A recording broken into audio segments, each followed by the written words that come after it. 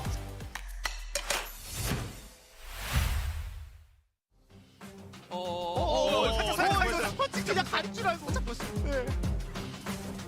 자, 그래서 빈센조를 리브 추격해요. 샌드박스도 우리 주요한 챔피언들은 아직 남아 있다. 잠깐만요. 이거 스펀지 좀 많이 잡은 거 아니야? 스펀지. 잠시만요. 아니, 스펀지 어디까지 가요? 이러면 오른쪽 아니, 더블킬. 그런데 자, 제리 앞으로 뛰어. 앞으로 뛰어. 디압을. 아래쪽 그럼 센템. 기업 두개 한 방. 아래쪽으로 빠지는 상황 됐고 그래서 용 기압을 컨트롤 디압을 넘었어요. 디압을 넘었어요. 전면은 빠졌거든요. 네, 이러면 그래서 끝까지 위 봐야 돼. 아래 끝까지 위 봐야 아래 돼. 위 아래 위 아래 플랫다.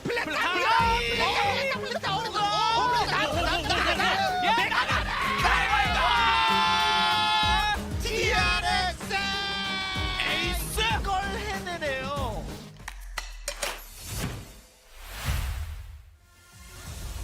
근데 정글이 없기 때문에 버스를 자, 할 수 이게 있는 제리공이 기지가 없긴 없거든요. 일단 강신이 켜놨고 그러니까 티버가 어떤 활약을 하나요? 4천 자, 3천. 다리 살짝 끌어냈고 엔터포 타격. 네. 바로부터 와 근데 바로 개그를 먼저 정글이 보나요? 없다. 일단 정글이 없다. 살짝 정글이 없다. 정글이 오늘 없다. 칼칼칼칼칼칼칼 그냥 빠지자. 죽었는데. 오 앞으로 들어가. 여기서 또 4인 소절이 들어간 거. 그렇죠. 야 이거는 슈퍼파스 페이스.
G'day everyone, welcome back to Challenger and stuff.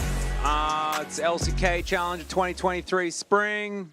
I'm Atlas, it's Wolf, ready to do commentary. Yeah, he's doing the accent of his homeland. I'm doing it right now too. That's that's what we did. Hopefully you guys have had a good as day. We have also had pretty good as days ourselves. Ate some pizza. Did you enjoy it? It was good. I had some good pizza. It was pepperoni. That's my favorite pizza to get in Korea because there's no mysteries. It's hard to mess that one up. Yeah, there's no mystery ingredients usually. Yeah. This one's a little bit, it was a little bit extra spicy. I like it, though. It was a It's little good spicy. one. I liked it. It was good.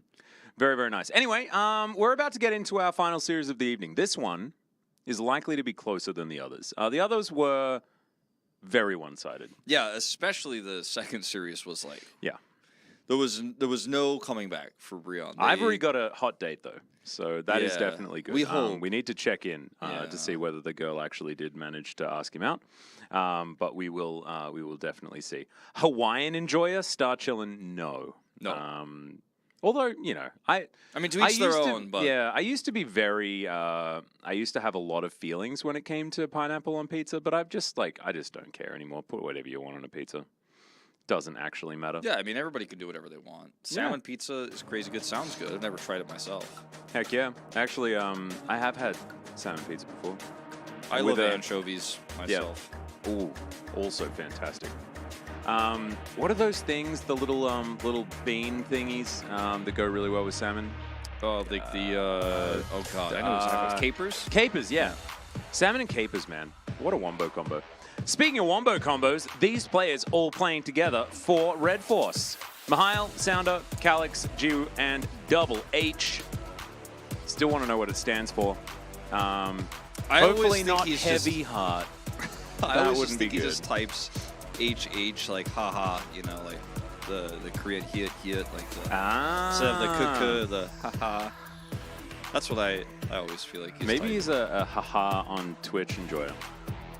Maybe that's him. Maybe that's just he just comes into Twitch chat and spams haha. If you type the H key twice on the keyboard in Korean, it's OO, but it doesn't. But it also like because you don't actually have the eung attached to it, it's basically just two middle fingers. So like if he actually if he actually typed in like HH, it would be pretty vulgar and aggressive, you know. Yeah, it's a bit of a Rudy Batuti I don't think type that's move. why he did it, but you know, for guessing. Yeah, In the Brain just got completely nightbotted to Canada. Goodbye. If you're already in Canada, then I guess it's not too much of a trip. But enjoy your stay. Nightbot put you there. This is the T1 squad, though. Dal, Forest, Bay, Smash, and Bort. Yes, that is the Bay that you remember from the PCS, from MSI, From Nongshim? Nongshim. Yeah, he's playing against a former organization here, not his former team in any way.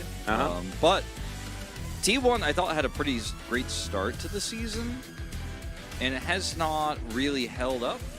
They've dropped in the standings quite significantly, and Smash and Bout are my favorite parts of this roster. I think they're the best part, the bottom 2v2. My favorite's Forest, but not for good League of Legends. Mainly just for being Forest. He forests real hard. He does. His name is Hyunho, and that's why his IGN is HH. Okay, Ah, nice. That is much less rude than what we could have expected. Yeah. And it's not heavy hard as well, which is a bit sad. Hyunho. So, that's just his name. Yeah, I should have just looked at my paper that has his name, like literally right here. Hey, yeah. It also says Hyunho. Yeah. And he's an E-boy. We got a lot of Western fans coming to the arena today. Hi, guys. If you guys are watching on Twitch, we apologize for the less than epic commentary. But we're really psyched that you're here. Yeah. Regardless. Because I feel like we're more of a bedroom commentary type deal, you know, like if you're like sitting down at your PC late at night, that sort of thing. That's when you kind of enjoy our style on the Challenger broadcast. It's not exactly like upbeat, we're here at a live event having a super sick time. Although I'm sure it does kind of work out that way anyway. I'm just glad they're able to come down and watch some Korean League of Legends in person. As, you Hell know, this yeah. is not the LCK, but it's LCK Challengers, right? And some of these players may be in the LCK one day, and you'll be like, I watched them live at WDG's arena before they were Yeah. cool, before they were in LCK. I was a fan of Calyx before he was cool, but he's already cool. He's so very if you're not cool. a fan already, then you missed out. He's picked up quite a few POGs on his Victor and Silas. He's a very good mid laner. Very hyped player, one of Kevin Kim, or Kevin_Kim_TV's favorites. Kevin, I regret choosing my English name as Kevin Kim. That Kevin Kim? Yeah. Yeah, okay. I actually think it's really cute to choose your name based on a Home Alone character played by Macaulay Culkin. Anyway, Nongshim going to be on our blue side to start things off here as T1 are on the red, jumping into pick and ban where champions can be selected and taken away. Beginning will be the taking away process of said champions. The karma is going to be removed. No karma anymore. And Mihail's Cassante has just there gone. it is. Mihail has played Cassante so much that this meme has bled into the LCK. Like, we talk about Mihail being one of the Cassante enjoyers because he's played it so much that T1 will actually just take it away from him. Yep. By the way, Star Chillin', we do have a podcast. It's called The Pog State. Yeah. And it's on the LCK Global YouTube channel. So if you want to see the LCK casters doing a podcast, there literally is one. So you can go and watch it.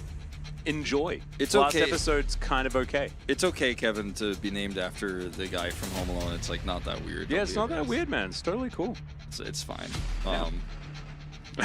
Kevin, I was playing chess with HTML names in Twitch chat, Kim. Heck yeah. Yeah, start chilling, go and enjoy. Alice, you're the Snuggles reason I Prime, drink. I don't know what that means. I think it's a compliment. But I will take it as a compliment, and I think it's a appreciate you. compliment. Thank you so much. We do have some standard bans coming through from Nongshim's side, not wanting to allow that Ashe to get through if they do not want to play Nope. it. T1 banning away like specific stuff. We've got so many things making it through the draft here. Well, yeah, it's pretty crazy. Caitlyn, Lucian, Varus, no karma. The Elise gets banned. Something interesting I just realized is Dindin and Mihail are like father and son, parent and child like team. I don't know. I'm just trying to say like they're both top laners from the same org. Sorry, it's like some Shakira is just like, I knew a Kevin Kim growing up. I don't think it's the same Kevin. Shakira, I think you might be right. Are you sure? You might be right. I don't know, but maybe it's different. Maybe Kevin is different Kevin Kim. I don't know. I was just the way it was written. It just, I don't know. It just got me. I was just gonna say like. Yeah, that's very funny actually. But yeah, it makes sense that why Dindin plays only Cassante now that you look at like his Challenger's counterpart also only plays Cassante. Yeah. As we will see, the Gragas locked in here first pick as Nongshim are just trying to make sure he's got a safe pick here. Oh, Forest going to be blind foresting this time around. I like it a lot. And the Caitlyn to be picked up for Smash Bay, obviously going to lock in a Lux for bot, unless Nongshim have some funny Lux Jin lined up or something weird like that. I highly doubt it. Varus lane could come through here. Would like to see something like that. But the Wukong going to be locked away first is the answer to the Lee Sin. And maybe we'll just lock Jace. Just do that thing that everyone seems to be doing. The problem is you're not going to get a good lane. I know here. Kevin Rudd. Hell yeah, you do. Good old Kevin 07. Sorry. Yeah, no, I'm just kind of like thinking out loud here a little bit because you got the Renekton. Okay, so you didn't get the Jace. And so now you're using this Gragas again, Wolf. This is what we're getting really annoyed about. You're locking in Renekton to be like, we're not actually flexing anything. Feel free to pick whatever you want into Gragas Renekton. And Renekton could theoretically be mid lane, but like, I don't know, it's just not that powerful. They already have their bot duo locked up, and they have Lee Sin, so you're like, this is what we're doing. And T1 can ban some champions that can do okay against Caitlyn, like the Varus, for example, which they instantly ban. And Nongshim can't protect these picks that much. Like, okay, you got the Gnar banned, which is good against both of these picks. But now, what are you going to ban? There's still so many champions that T1 can play here. Oh, yeah. And then they're like, oh, you know, the only other lane you could play without the Varus is banned is some sort of Nautilus lane where you all in. Oh, is this a set angle? Does Bay just play set in this at this point? I would love it. It would be fun. I don't know whether it'd be good, but it'd be fun. Bay's set, Gory's set, man, always a throwback to the old 2021 Nongshim days. Heck yeah. There is the classic T1 duo, actually, of like yesteryear, which is the good old Rise and the Gnar combo. Not to be played this game. It's T1. What are we going to be locking away? You can choose whichever lane that you want to have a good matchup into. Scion, which is Scion also flex. flexible, just in case you know you see some sort of weird flex from Nongshim here. You can also match it. Not a lot of damage just yet. It's just kind of Caitlyn right now. See what Bay's last lock-in's going to be. Could just be a Victor, which would be very boring, but it would fix their problem. Yep. Let's see what the bot do is going to be. Is this going to be a Felios Thresh to lose lane, or do we have a plan here? Jinx Thresh to also lose lane, but it's fun. Jinx Leona to lose lane, but it's kind of interesting. Ooh, we're just going to hope for the best. Rakan 80 Rakan carry? Zaya. We're just going to hope for the best. Yeah. Gleam that quill. Oh! Never mind. Interesting. Viga in the bottom lane. There we go. Interesting draft. Alert, alert. Oh my. Tell everyone. Things okay. happening. Q buff, extra range. Oh, baby. Okay, there we All go. right, suddenly, let's. I don't care about the Talia. Just get it off the screen. Let's get into the game right now. Like, Yeah, don't really mind. So Talia is going to be locked in, but that is Viga in the bottom lane. Okay, this is really popular right now. Every team is screaming this. We've seen it with Seraphine. We've seen it with other Enchanter supports. They're doing it with the Rakan this time, probably because they want to be able to all-in, like, follow up on the event horizons. And this is, it's also another thing, actually. My fiance actually showed me a video of Viga Gragas that's been, like, all over, like, Korean like YouTube shorts just and cast stuff. them into the wall. Yeah, you just like you set up the baby cage around them and then cast them into all the walls. That's what you do. It's actually really, really cool. Wow, that's really, really fun.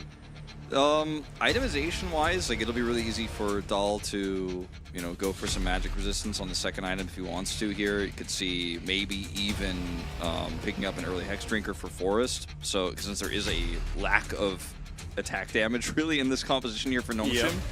But it is still a lot of burst damage, a lot of good engage, and a composition that is going to scale incredibly well because Gragas is going to get stronger, he's going to build more items. Vigar rather, is going to also scale with more AP. He is possibly, by the way, though, just straight up going to get pushed in by this Caitlyn nonstop and die, and like the lane will just not work. Like that is very likely what would happen at the highest of pro level. With the bottom lane of T1 being very good, like I like Smash and Bout. That's the best part of this roster for me. Maybe they will just do that, but it's challengers. Who knows? Maybe the lane goes even. Maybe they get a kill early. Yeah, What do you think could happen? You never know. But I'm excited to find out. Really want to see whether this this Viga can actually stand up to this lane. But first, it's time to rock out.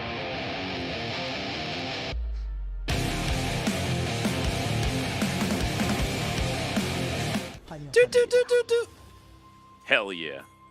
Sorry. He was rocking too hard. Yeah, I was rocking out too hard.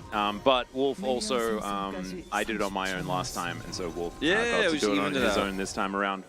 We're taking it in turns. Somebody asked me, and I guess this applies to you too, is are we just going to die at level 1 for no reason? I hope not. It's not for no reason, though. It's because he took a lot of damage here from all of the T1 players.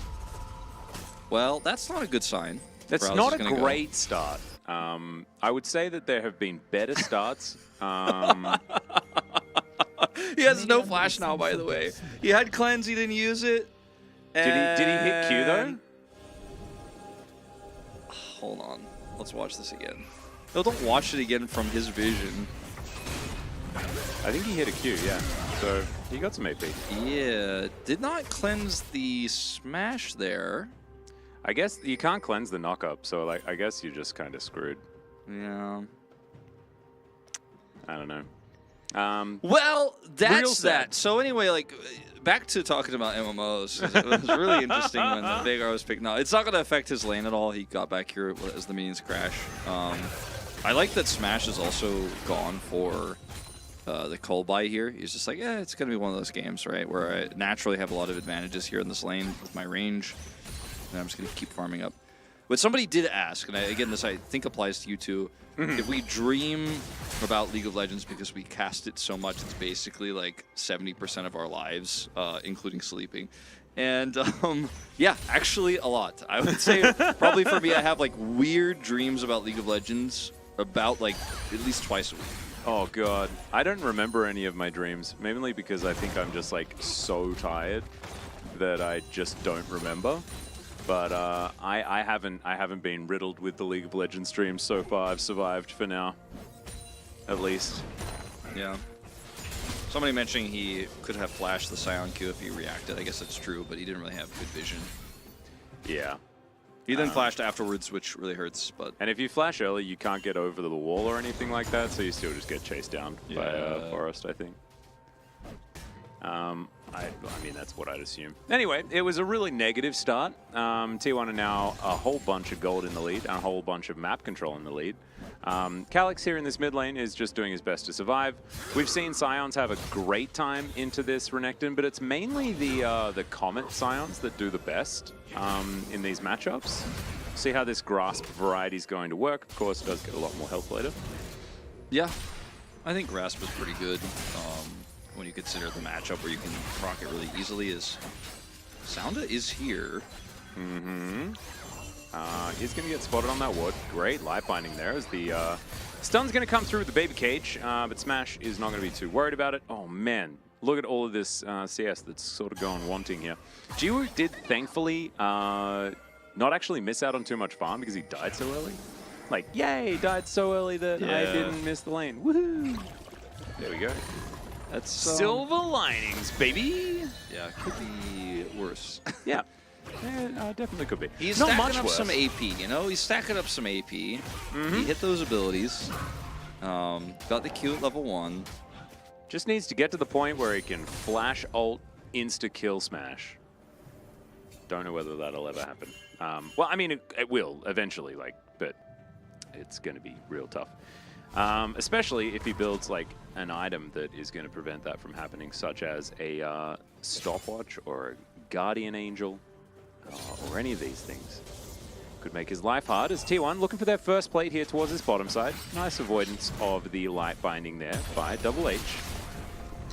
The Smash taking a bit of damage here, but definitely not worried whatsoever. Yeah, look at the damage that Smash is doing here to this farm. It is pretty significant. This is what I was talking about. Like, we got really hyped for the Veigar, but we didn't stop to think, like, initially. I mean, I eventually did get to it right before we came, like, wait a minute, but it's into Caitlyn. It's like, wait a minute, like, this is, like, worse than Zeri into Caitlyn. Like, this is about as hard as it gets, you know? Yeah, he's got a spatula and a Dream Wolf, and I don't know whether the Dream is a good one. It's a rough time. So we're gonna turn our eyes away from this lane and look for some good news for Nongshim elsewhere on the map. All right, back to bottom lane. No, Mihail is doing a decent job. It's what I hope I don't cast a curse as he just takes I was a so full skew to scared. the face. That was a bit of a worry, wasn't it? Yeah, I was so scared he was actually gonna take aggro before he got hit by that Smash and just die. Yeah. It did not happen, luckily. But I was so worried he was going to take turret Yeah, aggro tries to slice out of it, Yeah, gets knocked up, goes through the Scion, then tanks the turret and dies. Oh god, That's no. the kind of scenario I had envisioned.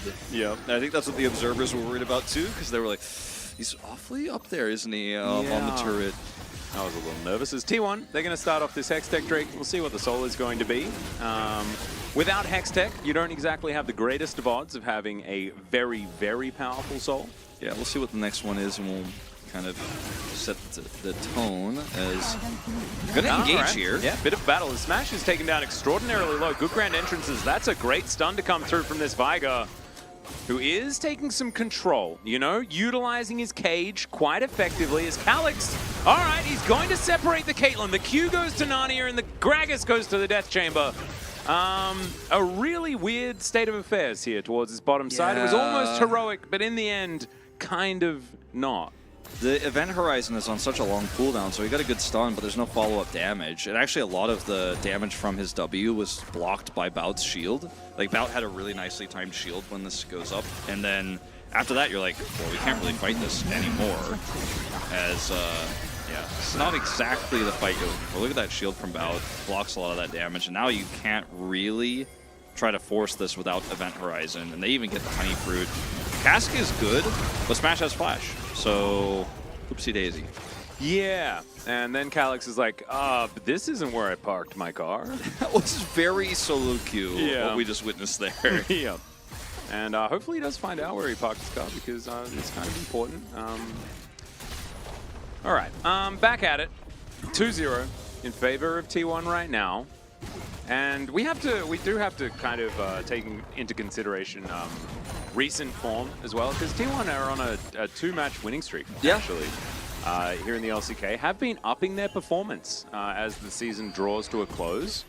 Chronicle, So- we're not liking it. He picked it into Caitlyn. It's not going well so far, Chronicler. He lost his flash at level 1 and then also died. Yeah, everything as possible went wrong, even the draft. But he did pick it, and He that's did cool. pick it, and we'll wait and see. Something scaling, something. Maybe he won't be in a lane with Caitlyn forever. But hey, he's certainly making it interesting, isn't he? Well, and Forest is foresting. He did. Yeah, did land do a Q. That was cool. Event Horizon was over there for some reason, and Light Binding was there for some reason. I'm surprised Smash just didn't ult him. Why not? Just push him back out of the lane even harder. Even though the Light Binding doesn't land, he could probably just press R and be like, free damage. Do you think that Jiwoo's tier is a representation of his feelings?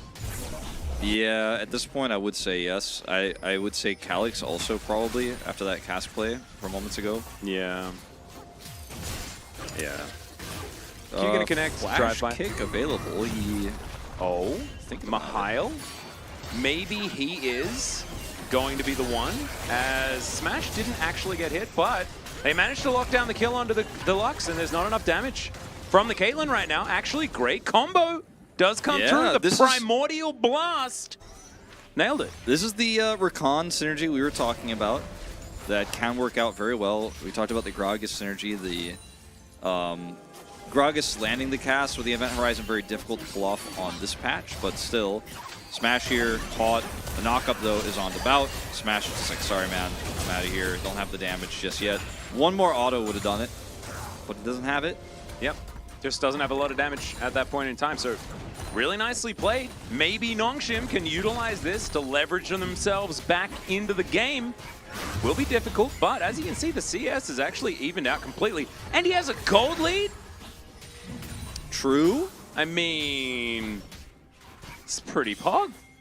In the Gold end. even on the Rift as well, 16,000 apiece. Look at him walking down with his spatula. We knew he was ready to cook. It was fine. It was fine. Kevin knows it as well. It's all right. The wall is going to be put up. Sounder has to flash the seismic shove.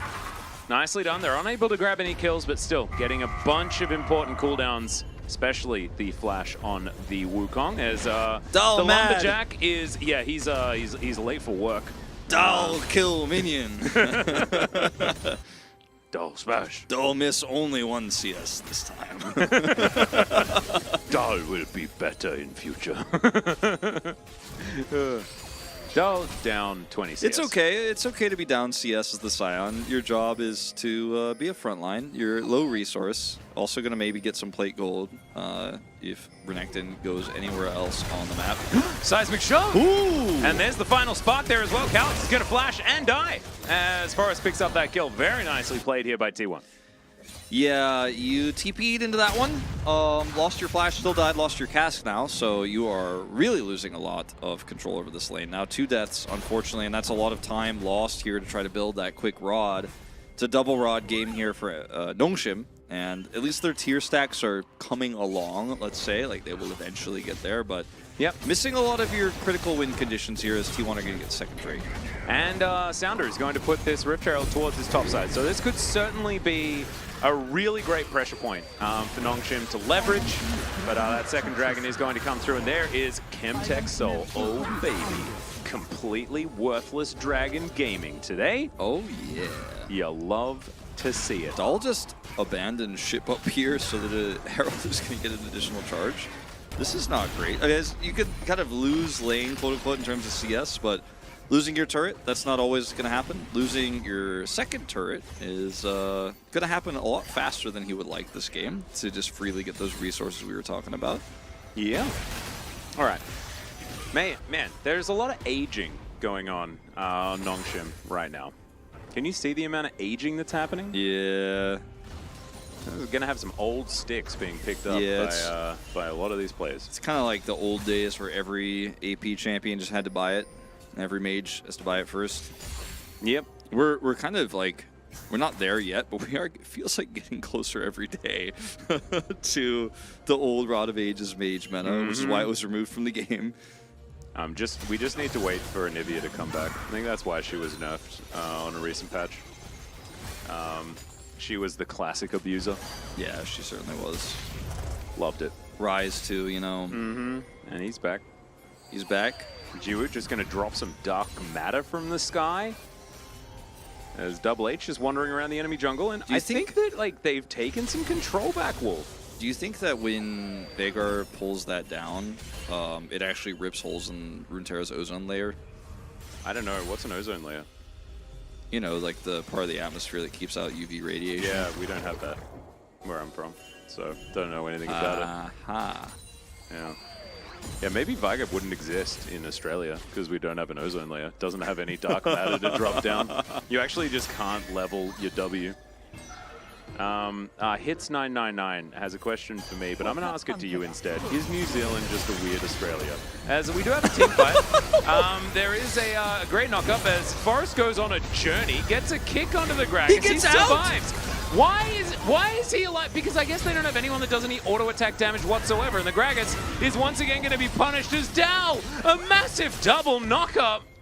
Oh, Scion Smash absolutely does. Beautifully done. And Mihail wasn't here. He's just busy making money in the top lane. He may be making money even after T1 wins this game. Yeah, he's just AFK top, basically, which unfortunately is not how you're going to get value out of Renekton, as this is Forrest's first, or not his first person view, but T1's vision. As he does very quickly react, needs a second safeguard here. There's not enough damage with all of this CC and knockback. It's crazy. It was straight int. Oh my, no. I accidentally said straight int, but it wasn't int at all. As he was knocked straight into the event horizon. Everything worked out exactly the way the combo is supposed to go, and then they just didn't have damage. Yeah.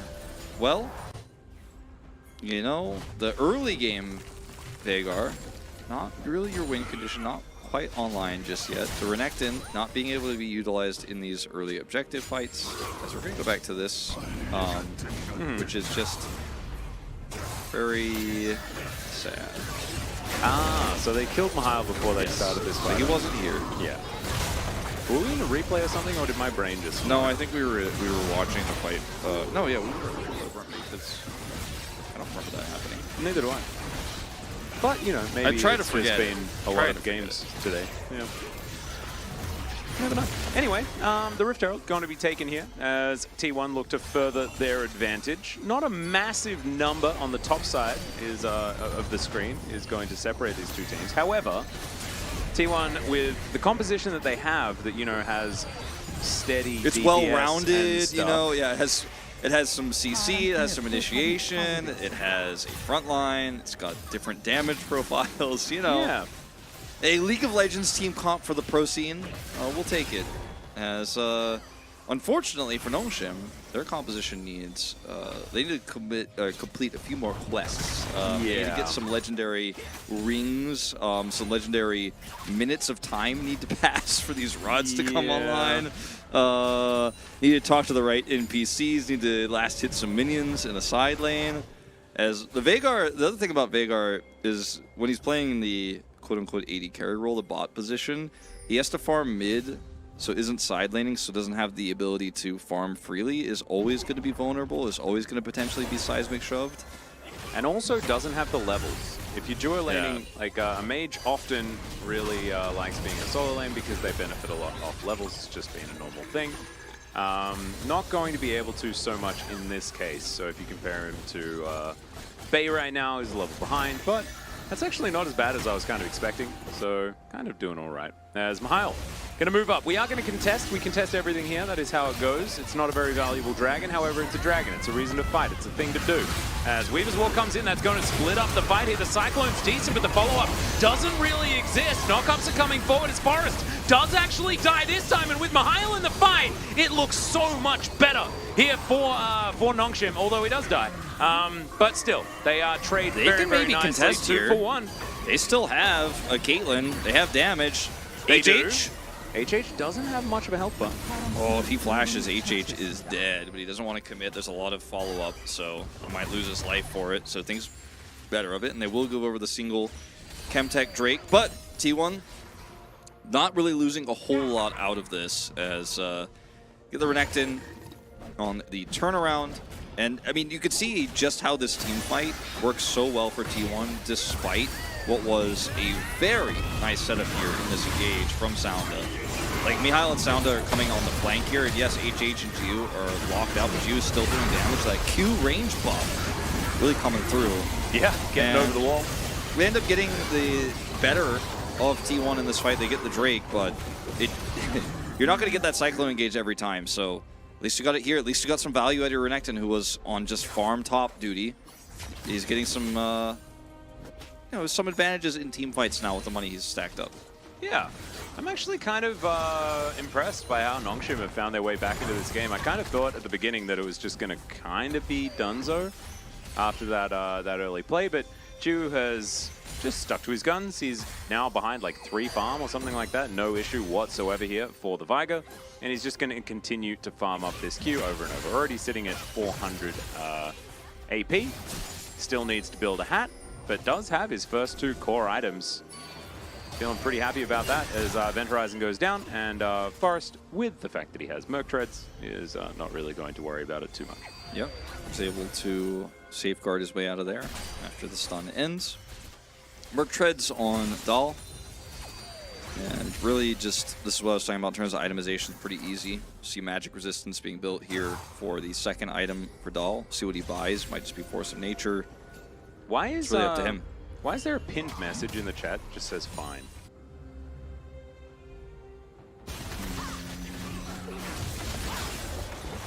Chronicler's mod power tripping right now, I think. He just wants everyone to know he exists. It's not fine. I think we should find him. Yeah, That's what he wants so badly. Yeah, I think that actually that's fine worthy. 100%. As that is an ace in the hole being used on a monkey that isn't real. Chronicle was AFK and pinned fine. What, did your cat pin fine to the top? Walk on like, where you don't have a cat, Chronicler. Yeah, Who you do. pinned But it? your cat is in the Netherlands, so your cat traveled to Korea to pin a message at the top of the LCK Challenger Global Twitch channel. Is that what happened? Is that what you're saying? His cat is very cute. It's very I love cat. Chicken. Yeah, the chicken's very cute. However, Chicken, not here. So it's not fine, Chronicler. I'm going to need you to remove that pinned comment. Not fine. Smash, he's feeling pretty fine. Got himself a red buff. Happy about it. I've seen mod swords revoked for less. Yeah. In fact, I might put in a request later. Talk to the We'll talk higher-ups. to the council Exactly. about this. The WDG Council of powerful Twitch control. When game 1 ends, that message better be gone. Yeah. I'm counting to late game. We're on 3 elemental drakes. All right. So when we get to 5 elemental drakes, that's when you know that. Yeah, we're counting to 5 elemental drakes. Because every time I look at that pinned comment, the pinned message, it makes me upset. There it goes. Okay. Thank goodness. Oh, wow. Okay. The actual the true Giga Chat play would be to change the pinned message to no. That would have been the I move. feel a little bit less secure. I feel a little bit less okay now that it's gone, though, weirdly. Yeah, it's like nothing actually telling us that things are going to be Yeah, fine anymore. However, it wasn't there at the beginning, so like, yeah. I'm looking at this game state, and I'm like, it's not going to be fine. Like, Yeah, I no longer actually- feel okay, actually. Maybe put it back. Can we put it back? I take it all back. Maybe we need fine back there again. Grass is always greener, you know? One in chat if you guys want to be fine again. They all said no. Oh, no? No one wants to be fine? Not fine? One in chat if you want to be fine. -1? Fine? Everyone wants to be fine again. Apart from Kevin Kim, who wants to be 22. But he's just a Taylor Swift fan, and I think that's okay. We might have a fight. So let's have a look at what's happening in this game. Q going to connect there from Forest. Does he go in? As Dow, look at him, he's partying in the cage. Oh, Okay. that was pretty cool. Mihail on the flank. They need another cage setup here. Yeah. There's no follow-up to that last one. Can Jiwoo get in there? He's currently in mid lane as the Dragon is being fought by T1. This is sole point for them as Event Horizon goes down. Jiwoo going to be on the wrong side of the wall here as the Grand Entrance connects onto the Lux. She's thrown back into the Cyclone here as Dal is soaking so much, but the Lux is already dead. Forest also in so much trouble as Mihail goes gold and he flashes and survives for way too long as T1's health bars are so low. And straight into a body slam goes Smash. Oh dear.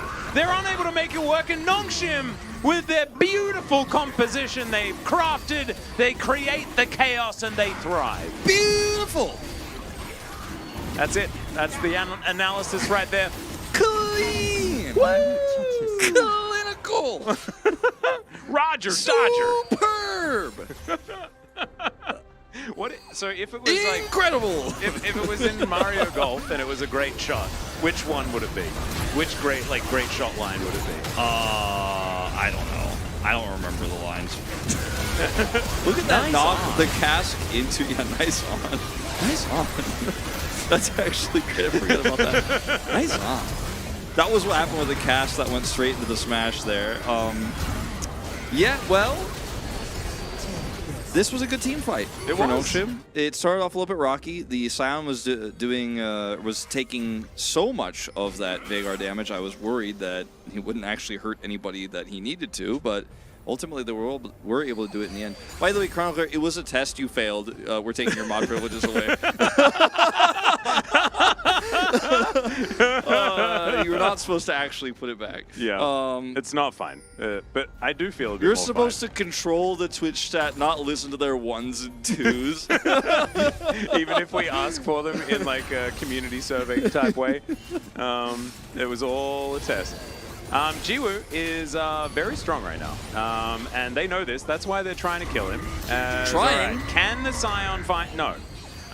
Will they? This is so silly. Can they catch up to this waddling gentleman here? As Mihail may be in trouble. That's a big call to Meek though, as he's going to come on over and try and help take down his opposite number. Another fantastic Cyclone. Oh my God, Sounder is playing so well. He does die, but he does good things before it happens. And Jiwoo is still alive, so they still have damage. But they don't have any other members on the Rift. Yeah, they need something to set up this Veigar. As you can see, he did a lot of damage in that fight, but look who did more. It's the Caitlyn, the real AD carry, the one that does attack damage, that has an IE second build here, and they're going to use that real damage to start this Awesome Baron. dudes are ADs too, Wolf.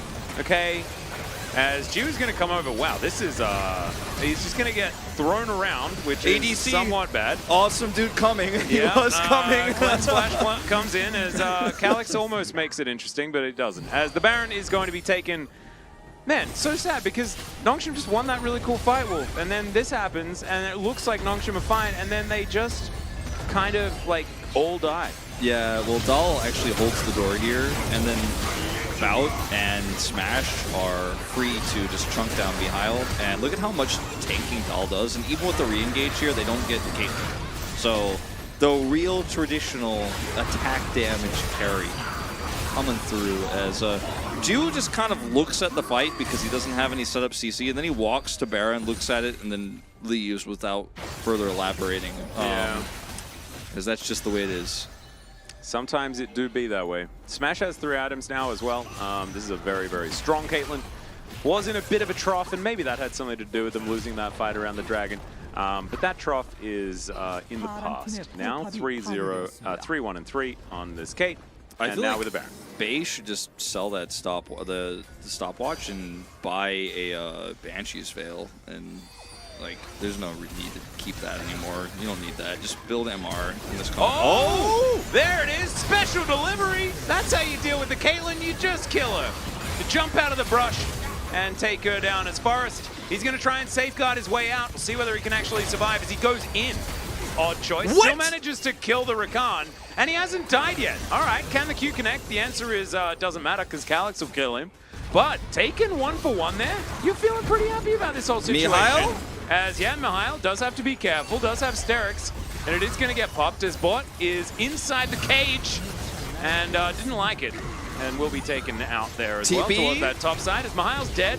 And we've just got just fights all over the place, and they're going well for one team and bad for the other. 11 to 12 in kills. That tells the story. There's just no communication about that Gragas being basically dead, or they just like go, wait, he's TPing and then kill him. They're both like, who is that? What is that? I don't know. Let's leave. And then they just let him teleport in, and he pushes the wave. And actually he's going to get control of mid. LDR done for the Caitlyn. The Void Staff not quite ready yet for Bay. But let's watch this one more time, as if you can kill the Caitlyn, then she can't actually carry the subsequent fight. So, yeah. Wow, the flash from Bot was actually really sick. Nice cleanse attempt, let's say. He's like, I'm cleansing, as he flies through the air to his death. I think I'm doing it. I think I'm cleansing it. No. Forrest went down to like 0.5 health. That was his health bar, I think. If they were just that little bit further ahead on the Nongshim side, they would be feeling a lot better about it. They do actually have a lead, which is actually kind of crazy. 2 dragons apiece on each side as Calyx off on the bottom side of this one. Sounder gets in there, not able to steal away the Drake. Event Horizon doesn't really work out either as Calyx. He can't get into the fight. It's a great knockup with the Cyclone though, as Sounder's getting so much work done once again. And another Event Horizon's going to work out. Forrest, he goes golden. Calyx is looking for Smash because they need to try and kill this Caitlyn. And she's not actually able to get anything done. She's inside the Event Horizon. That is not where you want to be if you know anything about black holes. And Smash is able to walk it out in the end. So, gonna be fine. Apparently you can go into a black hole and be all right. I guess Matthew McConaughey showed us that already. Well, Smash, he did not quite get the damage done because the rest of his team died instantly, but his positioning has been pretty good this game. Yes, he did get sent into that last Event Horizon on the top lane where he was cast from a million miles away from Gragas that jumped out of the bush, so you can forgive him for that one, but his positioning otherwise has been pretty good in these fights, which gives me hope that he'll actually be able to carry this game later on. This is an extremely close 13 to 12 kill game. His positioning here, you know, he's over on the edge of this. And once again, they try to take this Drake away. Even a missed smite there. A little bit tougher, obviously, with the Lux coming through. But Smash gets charmed here, and they still can't get him. He flashes out. He's like, I'm still alive. I'm still kiting back. And everything else is going horribly for T1 over here. The Event Horizon's catching the rest of their front line. Forrest has to go gold. Smash's like, I'm still alive. I'm still trying to auto. And he does have rapid fire cannon halfway built now, and it's going to be a lot easier once he has that. It's unfortunately a little bit too slow here on the net. Still gets out with the Gale Force, but man, Smash positioning and spacing very good. Yeah, no, he's definitely been playing it well. The problem is that Jiwoo has a really cool hat. He's sitting on over 1,000 AP now, and it's getting to the point where he just walks up to Smash and says, hey, and then throws an R button at him. They just Qs and Rs and he just dies. Yeah. It's a bit of boom boom there. And yeah, 2,200. 78. How much health bar does Smash have? Yeah, I'm probably gonna click on him in a second. Yeah. That'll definitely be a pretty dead Caitlyn if he decides that it's going to happen. And if he gets caught in an Event Horizon, it doesn't even really matter, right? Like, he probably dies to a Dark Matter in a Q, you know? Yeah. It's pretty crazy. So, Event Horizon coming down. Also, like, the Event Horizon's cooldown is way too low for an ability that powerful, to be perfectly honest. It's kind of unfair. Sound actually playing great on this move. Oh, he's my POG vote. Yeah, 100%. me too. He's going to set up with another flank Cyclone here. At least that's the idea. Oh, Jiwoo. Can he stay alive? Smashes everything.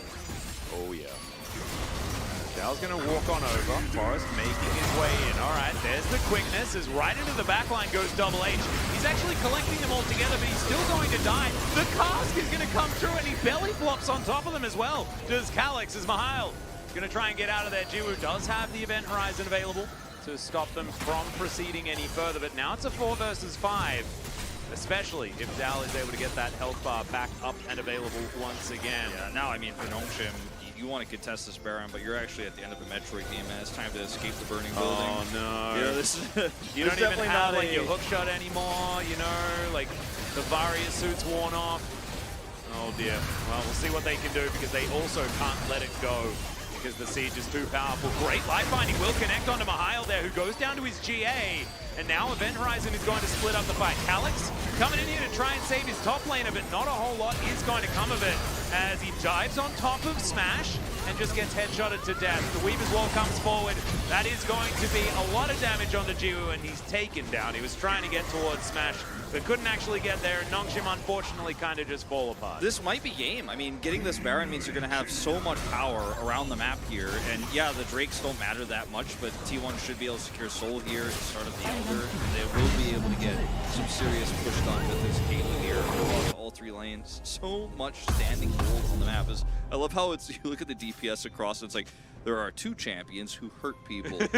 Yeah. Especially when you consider all the AP, or rather the single damage profile of Nongshim's comp. There's a lot of magic resistance, a lot of MR built up here for the side of T1. As Mihail is just trying to set up the flank here. He has GA, but there's no way to close the gap on this Caitlyn that has such insane range. So look at how they try so desperately to get into range for that ult.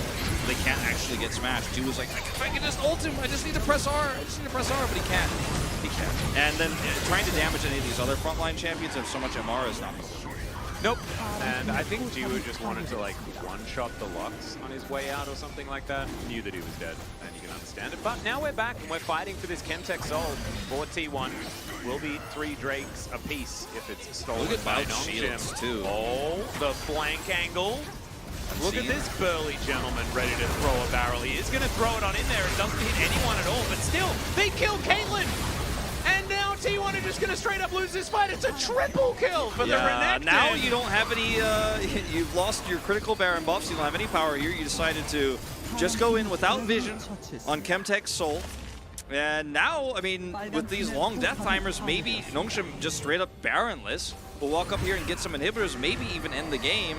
30 seconds still on Caitlyn. She should be able to come back here in time to defend the Nexus, but this is super minions now going to be spawning here. Nongshim can just split into 2 lanes here and hard push. Man, this is crazy. And the Veigar AP damage to these structures is real. Yeah. No, they this want to is end. Absurd. We'll see whether they can. I don't think they can. Yeah, Smash is going to be up in about 10 seconds now. Being indecisive here too might mean they only get 1 inhib. Oh, no, they should be able to at least get this inhibitor turret and make their way up. Not able to get 2 inhibitors. Definitely could have gotten 2. Definitely could have gotten 2 if they had focused the second one faster, but Smash's position, by the way, notice that he also expects as a possibility. He's positioned so well against the Gragas over the wall and the Renekton. It doesn't matter. No, he has cleanse, doesn't matter. They all knew that Calyx was there, though. So I don't know what they were expecting the Gragas to do. Like, he was just going to, like, go to sleep or something like that? It was pretty weird. They just didn't want to give over that Drake. Regardless, they did, in fact, give over the Drake and didn't have enough positional advantage there to win the fight. So many different ways to kill this Caitlyn. But if she lives, as we've seen, they win the fight. So it's very binary in a lot of ways, these team fights. It's very cool because the complex ways that Nongshim can kill the Caitlyn and the positioning and the movement that Smash can do to prevent himself from going down. So it's fun to watch, but it is kind of like, she died, it's over, it's done. Or, oh, they missed her. And now it's done very slowly, and Nongshim lose. So it's like either you kill the Caitlyn or you don't, and one of those results in a victory for either team. That's kind of how it goes. Dark Matter raining from the sky here as Jiwoo is, the Dead Man's Plate, the old mid-Viger tech that we saw, especially from Lava last year. Yeah. Good stuff. Allows you to walk up and press Event Horizon. That's a great item that's for what him. you do. You survive longer, you have extra speed. It's great. He's also been wanting his auto attacks to do it just a little bit more damage so he can secure kills as well, so I'm kind of down for it for that reason also. big fan. Anyway, that means that he's also got some armor and close to 4,000 health. Like, pretty crazy here. I want to see how much AP he's got. I actually forgot to have a look. You know what's really interesting is that Nongshim, with the siege control they have, almost 1,200. He's up there. It's really hard to flank this team, and they actually did their due diligence to clear flank wards, so they can kind of just push super hard, and every single auto that Gio does a bajillion damage to turrets, so they can use that mid wave and then split 4-1. Top side is where they're trying to push. T1 have good wave clear, and they're going to stave this off, but I think this is definitely the way to play this as Nongshim. Just make sure there's no flanks. Yep. Right now, Forest is fighting Sounder's clone. He's now in the baby cage, not having a great time, and is just going to... Okay, never mind. Mistimed it, thought the Event Horizon was going to wear off. He's just going to take a trip to the fountain. Yeah. He has a GA, so of course wasn't going to die, but now Nongshim find themselves in a fantastic position. They do need to make sure that they can win a fight around the Baron and actually claim that. It's going to be difficult to siege against T1 without it, given the safety that Caitlyn can farm in. I want to see Jiwoo just flash on top of Smash, though, and just hit him with his buttons. I think they do a lot. As Forrest is going to try and bait out some things here, as Dal moving forward. He's pretty tanky. He just doesn't care about anything. He's got so much MR. Just wanders in. And Event Horizon not going to find it. There's so many shields with the Lux shield coming through, the Lee Sin shield coming through. I mean, look at how much shielding Bout actually offers. It's really high. They should be able to siege this inhibitor down, but if they get step one too far forward... Oh no, Forrest once again in the cage.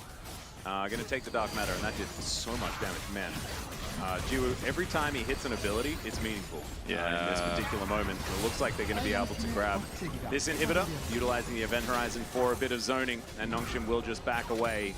That was great. That was really well played. Now you've got that second inhibitor down for the Baron fight.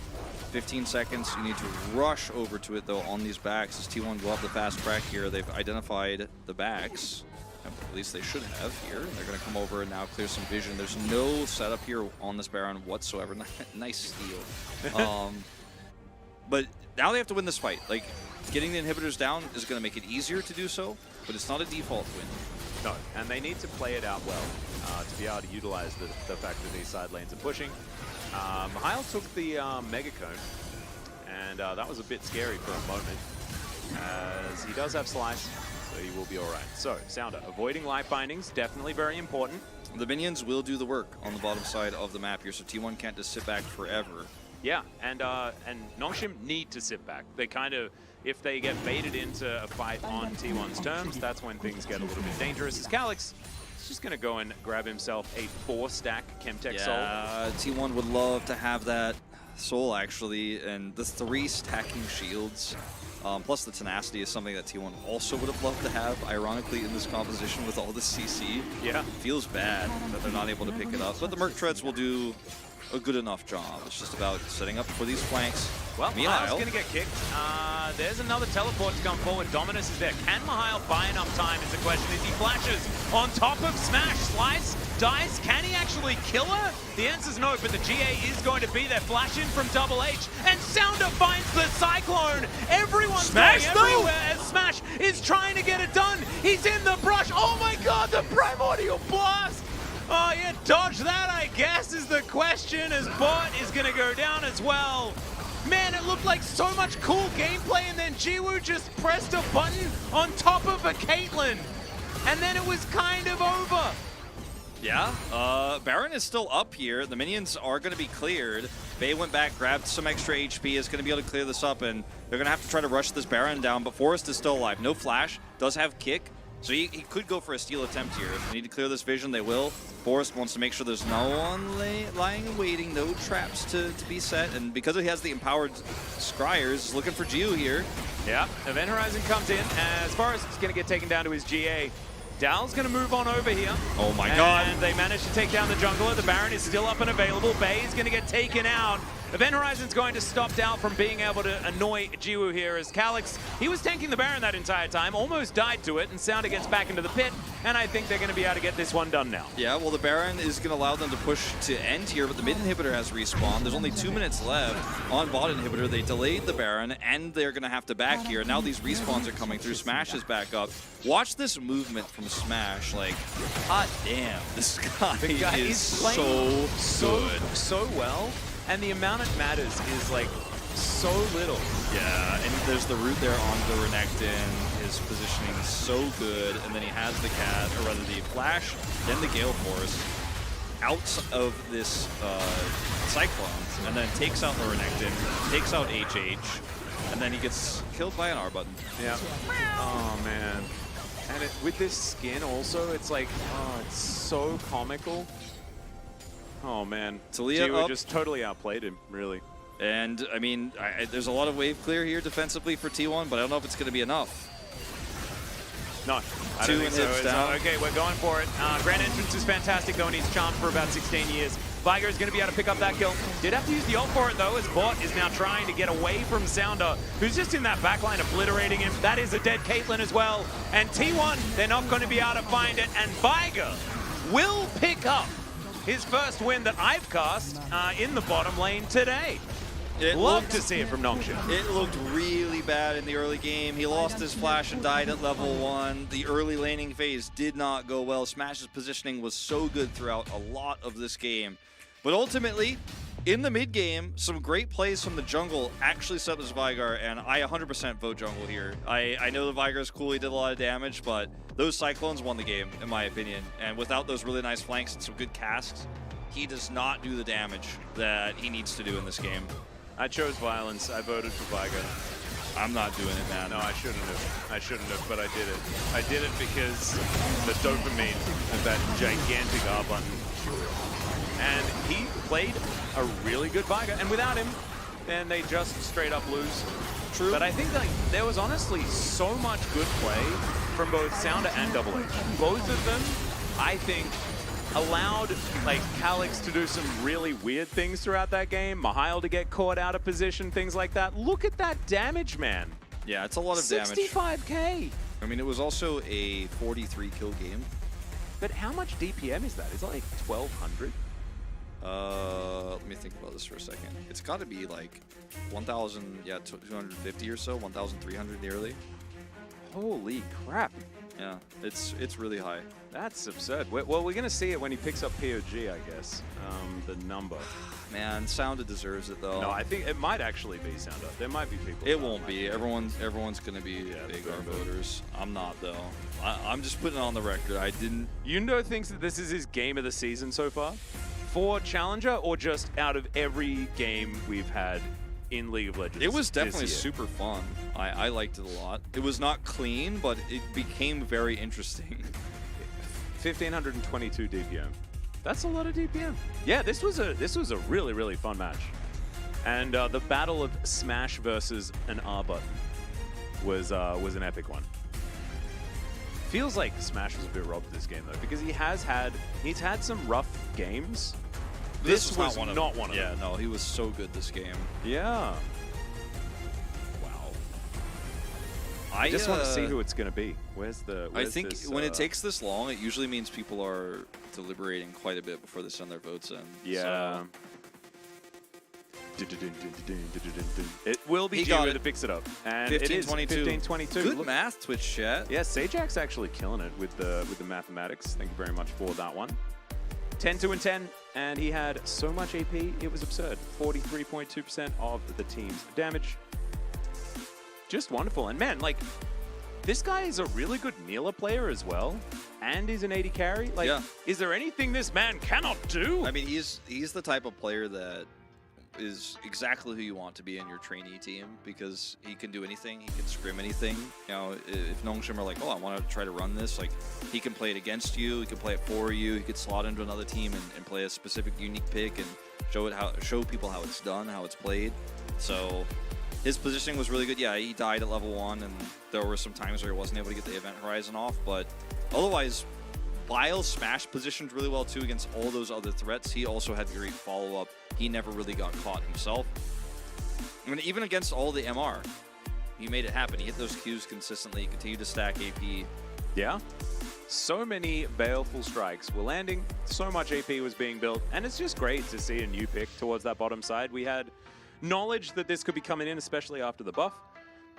We know that Viper has been playing this in the bottom lane already, of course, one of our greatest awesome dude players. He has played some other unique picks he's played. He's played Misfortune, he's played Samira, Vayne. he's played Vayne, he's played Xayah, which is a little bit less niche these days. 5 games of Neela. He is a very wide champion player. Absolutely. Really exciting stuff. We'll see what he's got in store for us in game number 2 after the break.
Welcome back, everyone, to LCK Challenger 2023 Spring. I'm Altus, this is Ulpu, and we are ready to jump in to what could be our final game of the night.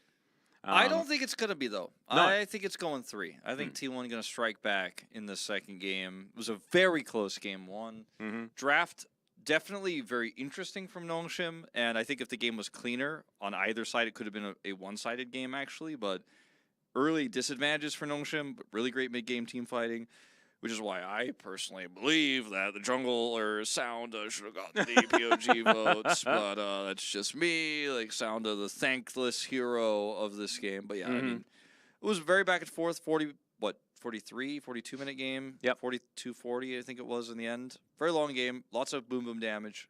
Maybe we'll see a draft that's a little bit more like subtle, you know, going into game 2. I'm looking forward to what Jiu is going to do next. You know, maybe this isn't the end of what he has planned for us today. Maybe we will see Aurelion Sol, but maybe it'll be in the bottom lane. Ooh. Who knows? That I don't think that'll happen. I don't think it's a good idea, but it would be interesting. Yeah. Apparently, the Korean casters said, I think it's somewhat obvious who the Pog's going to be. Yeah. They thought it was going to be Sounder as well, and it was all Sounda, the rest of obviously. us ruining it. The Flex Viger next game. Oh, Shark Hero's got some interesting plans here. I actually think that it could be banned in the first round. I honestly think that it might have even been that yeah, I mean, annoying. it could be. Yeah, I think Astronautilus might have a point here. Did you have a dream about a Viger cage? No. Was that one of your League of Legends No. nightmares? No? No, that didn't happen to me, luckily. Well, not that he'll admit here on this broadcast right There now. it is. Blue side. T1 picked blue side. Ooh, flex Yorick. So if Yorick is a flex, where does it get flexed to? Mid lane and top? Is that what it is? That way you want to spam your spam Support E? Yorick? I mean, he do does that. have a Don't do cage that. as well. That's pretty cool. Yeah, Yorick. Agar lane? Wait a minute. Whoa, how many circles can we put You like people put in? you put the event horizon up, and Yorick puts his donut up, and then like they can't get stunned. He like actually stops them from touching the wall. No, oh, maybe the way to do it is Event Horizon, then you pick Camille, and then you Hex Deck Ultimatum them all through the Event Horizon. You also pick Xin Zhao, and you crescent guard them into it. Oh, love it. Gragas mid, play it again. I'm real keen. Viger is coming. Viger is coming. Well, he might be. He might also be joining a ban list near you. We'll just have to see. I think that they're probably happy to do it again. I'd like to see the Seraphine variant. That could be a lot of fun as well. I think that if T1 on blue side get the Caitlyn first pick, because of some of the problems we saw in the early game, I personally think Nongshim will opt out of going it again, even though they won game number 1. I don't know if it's going to happen a second time, so Yeah. see. I also think Nongshim should probably just not let him have Caitlyn. I don't think Smash should be able to play Caitlyn in game 2, so. Yeah, he was also extremely good on that champion as well. And without the Viger answer, then maybe they won't feel comfortable playing into it. But let's see how this one's going to go. As once again, Mihail is going to have his Cassante band. And with T1 taking up the blue side now, it might allow them to have a little bit more of an advantage in this draft phase. So waiting to see if that Caitlyn is going to be up, see if the Varus gets banned here again, or if they're thinking about the Veigar. Yeah. Karma is still a thing that has to be considered, as there is the Vigo ban. Not going to see it this time, but we know that Jiu has a lot of tricks up his sleeve. Well, let's see if... Okay, they're going to ban Annie, so we can trade Caitlyn and Karma, which might not happen because it's challengers. We don't do that as much here. I think first pick Karma feels much better than first pick Caitlyn. Wow, they are also just going to first pick Gragas. That is wild. All right. So, do we lock Karma Caitlyn? I would lock Karma 100%, maybe grab a jungle pick. Yeah, you could do that. Like, grab Karma Wukong, and then see what T1 are going to do. Feel pretty comfortable with the Karma lane of any type into the Caitlyn. You could play Varus. But we're just doing this. Okay. All right, This is Sounder more in line back with on what a I was pick that he deserved a POG on, and I didn't vote for him. Sorry again. As Wolf, bless you. Excuse me, thank you. Bit of a sneeze. I'm gonna grab a napkin from over here. Yep, you are certainly able to do that. Got it. I had to reach. Nailed it. Big reach. We're reaching also for a karma. Where did the karma go? Okay, it is just going to be renekted. Okay, All right, never so mind. now Caitlyn can go over it with Karma, and there is no recourse. Like, if you play Caitlyn Karma, there's no lane that feels comfortable in that. Yeah, counterplay mod check. You won't feel great if you go for, like, Varus and the Heimerdinger lane. Varus They could counter also is just go Varus Karma and be like, well, you can't beat that either. Yeah. Another real difficult one. You also can't pick Caitlyn here, right? Because otherwise, like, the Caitlyn supports then just get banned away. Yeah. And so Nongshim, they can opt in for, like, a crazy lane, and I like this. The Senna going to be locked in, and this means that we could have Senna Cho'Gath. We could Senna have all Wukong. of the, like, all of the fun lanes. Senna Wukong, I mean, you could do it. I think it's not going to work out very well here for Nongshim. The Senna into the Varus Heimerdinger. Regardless of what the support / AD carry is going to be, it could be fasting Senna. Yep. You can definitely shoot the Heimer turrets from range. It's certainly good. No Seraphine. Seraphine. Seraphine going to be taken away. Senna Seraphine, of course, an oldie but a goodie. A Challengers special. We saw it so much Indeed. in Challengers last year. Malzahar. Senna Malzahar. Malzahar could Kevin be it. Kim, you are going to be a Void starter, aren't you? In the MMO. You're just obsessed with Void champions. Senna Tahm Kench could also be a thing. We'll see what that is. What it's gonna. It's just Cho'Gath. We're just doing the Senna Cho'Gath angle. It's happening. Okay, where's Cubby? This guy's talking about Cho'Gath all the time on He Twitter all is. day, every day. Every day. Yeah, it is true. We have had it played in the LCK one time. It was a victory. He just ate a Scion over and over again, and it was great. Nongshim, they've been cooking, man. I don't know. They've just been in the kitchen for a long time. And It's Viego Lissandra. Sejuani. Oh no, sorry, Sejuani was banned. So this is kind of not great. Hold on. You're just trying not to get tanky things? Like, I want it to be very tanky. Oh, I'm scared of that Cho'Gath. Yeah. Jace into Renekton. Gwen gonna be picked up here. And by the way, Cho'Gath could be flex top. Absolutely. Yeah. I don't think it will be anymore. Senna Aurelia bottom lane, Pog? Who knows what it's going to be? I mean, the more crazy these drafts get, like, weirdly, the less hype they become. I'm like, all right, well, everything can't be hype. Does this comp actually work? Does this make sense? All right, so that's the anti-Gragas angle, I guess? Or the anti-Gwen angle, and we're going Renekton mid? But, like, Gragas is good into Renekton, so I don't know. I think Renekton goes top, actually, on second look. Yeah, Aurelia mid. Wait, hold on. Aurelia bottom with Senna. No. I mean, it could be. Into Heimerdinger sounds terrible, though. But, I mean, Cho'Gath wants to be bought with the Senna. I think it's Aurelia mid, and they're going to need a lot of help from Sounda to actually get anything done. That's a lot of physical damage. Yeah, HH is going to be playing the Senna, so Cho'Gath here going to be played by Ju, which is not surprising considering that his champion pool is so massive. Here's one more for the list. In team fights, does this actually work? The answer is probably not very well, not very cleanly, but you have a lot of follow-up damage here from the Senna. Ju's execute with his Devour, or his, what's it called? Feast, yeah. I always want to call it Devour for some reason. Because you just love Tahm Kench. Yeah. His feast is going to be how you kill people in the end. Like, you can kill the Gragas, you can finish off Forest here, but Forest outranges everything so incredibly well. Very squishy setup here, but if the Heimerdinger turret's set up first on objectives, feels hard to use this as Nongshim. I don't know. This is so wild. We've never seen really anything like this. Yeah, it's hard to predict. I like it because I don't really know how it's going to go. I think T1 have, like, absurd amounts of magic damage. Nongshim have, like, none, apart from Cho'Gath, if he gets ahead. Depends how Cho'Gath is going to be building as well. I'm hoping that it's the Rod of Ages variant, because we do need some form of magic damage. And also just get your upgraded ultimates faster. So, yeah. as fast as you can. And as long as it's not Heartsteel. If it's Heartsteel, I quit. Good luck. I have a feeling it probably will be Atlas. I'm very worried. Well, let's just rock out for a bit and hope to not see one.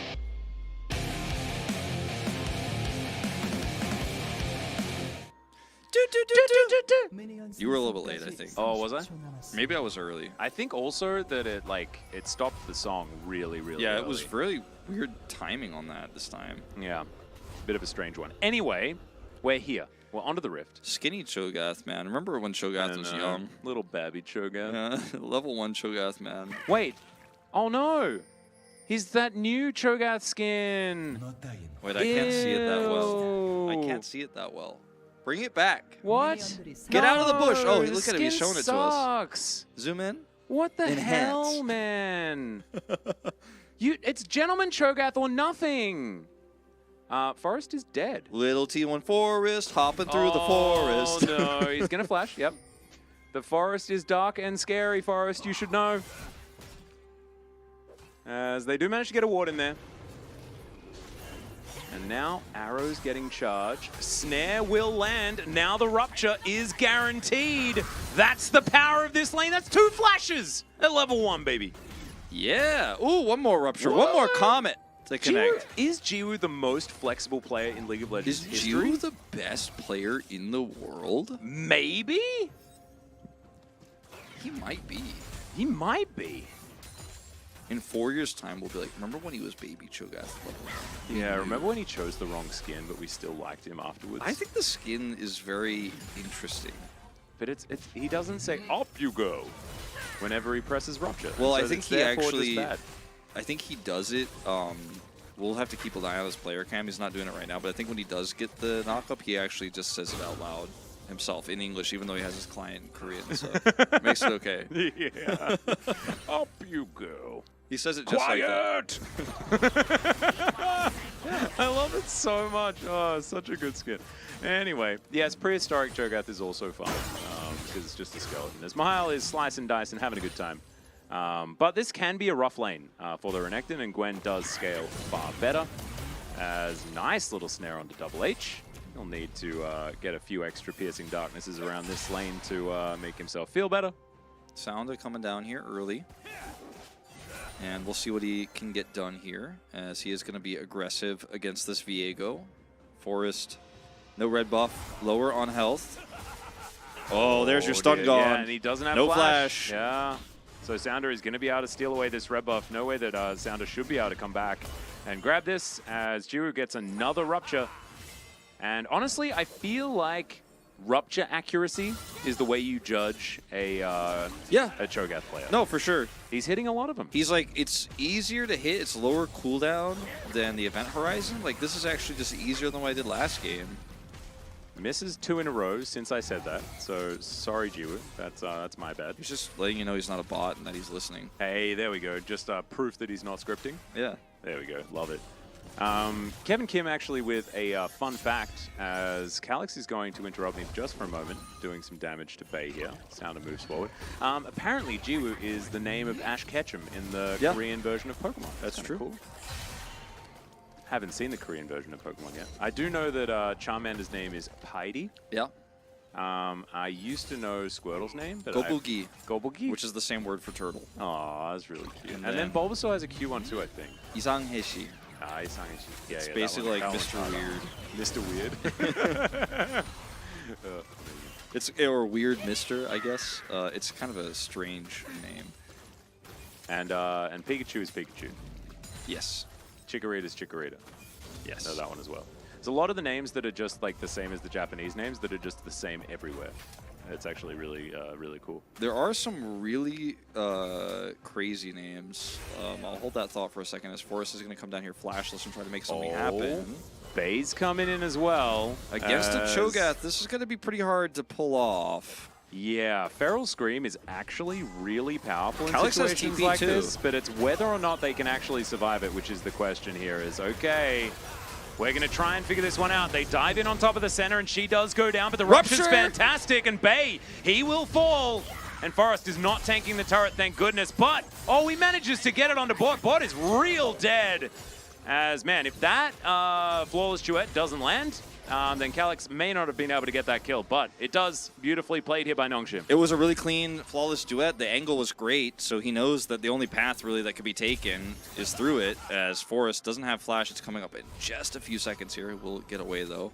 Would have been really nice if we got caught there for Calyx. As this dive is really optimistic, because you know that Aurelia has teleport, and she could have actually teleported here even earlier, but I like that she waits. HH just takes one for the team here. There's not much he can do. Then the Rupture is amazing. Also gets it through the transformation there of Viego, so perfectly timed. And then Calyx, look at this angle. Hugging the wall here is Bout, gets taken out. Actually hits both of them with the W2. He is showcasing some Aurelia mechanics early on in this game. Absolutely fantastic, because Calyx was one of the players that we were like a bit iffy on in game number 1. Gragas can look a little bit weird even if you're playing it super well, but he certainly had some party casks throughout that one, and that is not really what you want to see. Bay, of course, we kind of trust on burly melee champions. You know, his set was fantastic. His Galio has always been good. So this really does suit him and his playstyle, I think, is another Rupture lands. Like, man, Jiwoo, what? Maybe that's why Nongshim aren't in the top 5 of the LCK, because they used Jiwoo to win the final, and he's now not on the team anymore, and he is the man. He is looking really good. Sorry, Vital. I love Vital as well. I just hope that... Okay, Sounda. Ooh, nice juke. That was very cute, actually, and avoids the stun as well, and now he's looking to go in. Knows that there's not very many cooldowns Calyx left. has ult. Calyx, yeah, he's moving on over. The flash has to be used, though, as the cask does come in. Nicely played there by Bay. Ooh, Calyx, that no was flash. really intense there. I thought maybe Calyx gets in there as a double and this game just ends because Calyx has 3 kills, but not quite able to get there fast enough. So flash down on Wukong will not be available when he does hit his level 6, so huge spike lost here.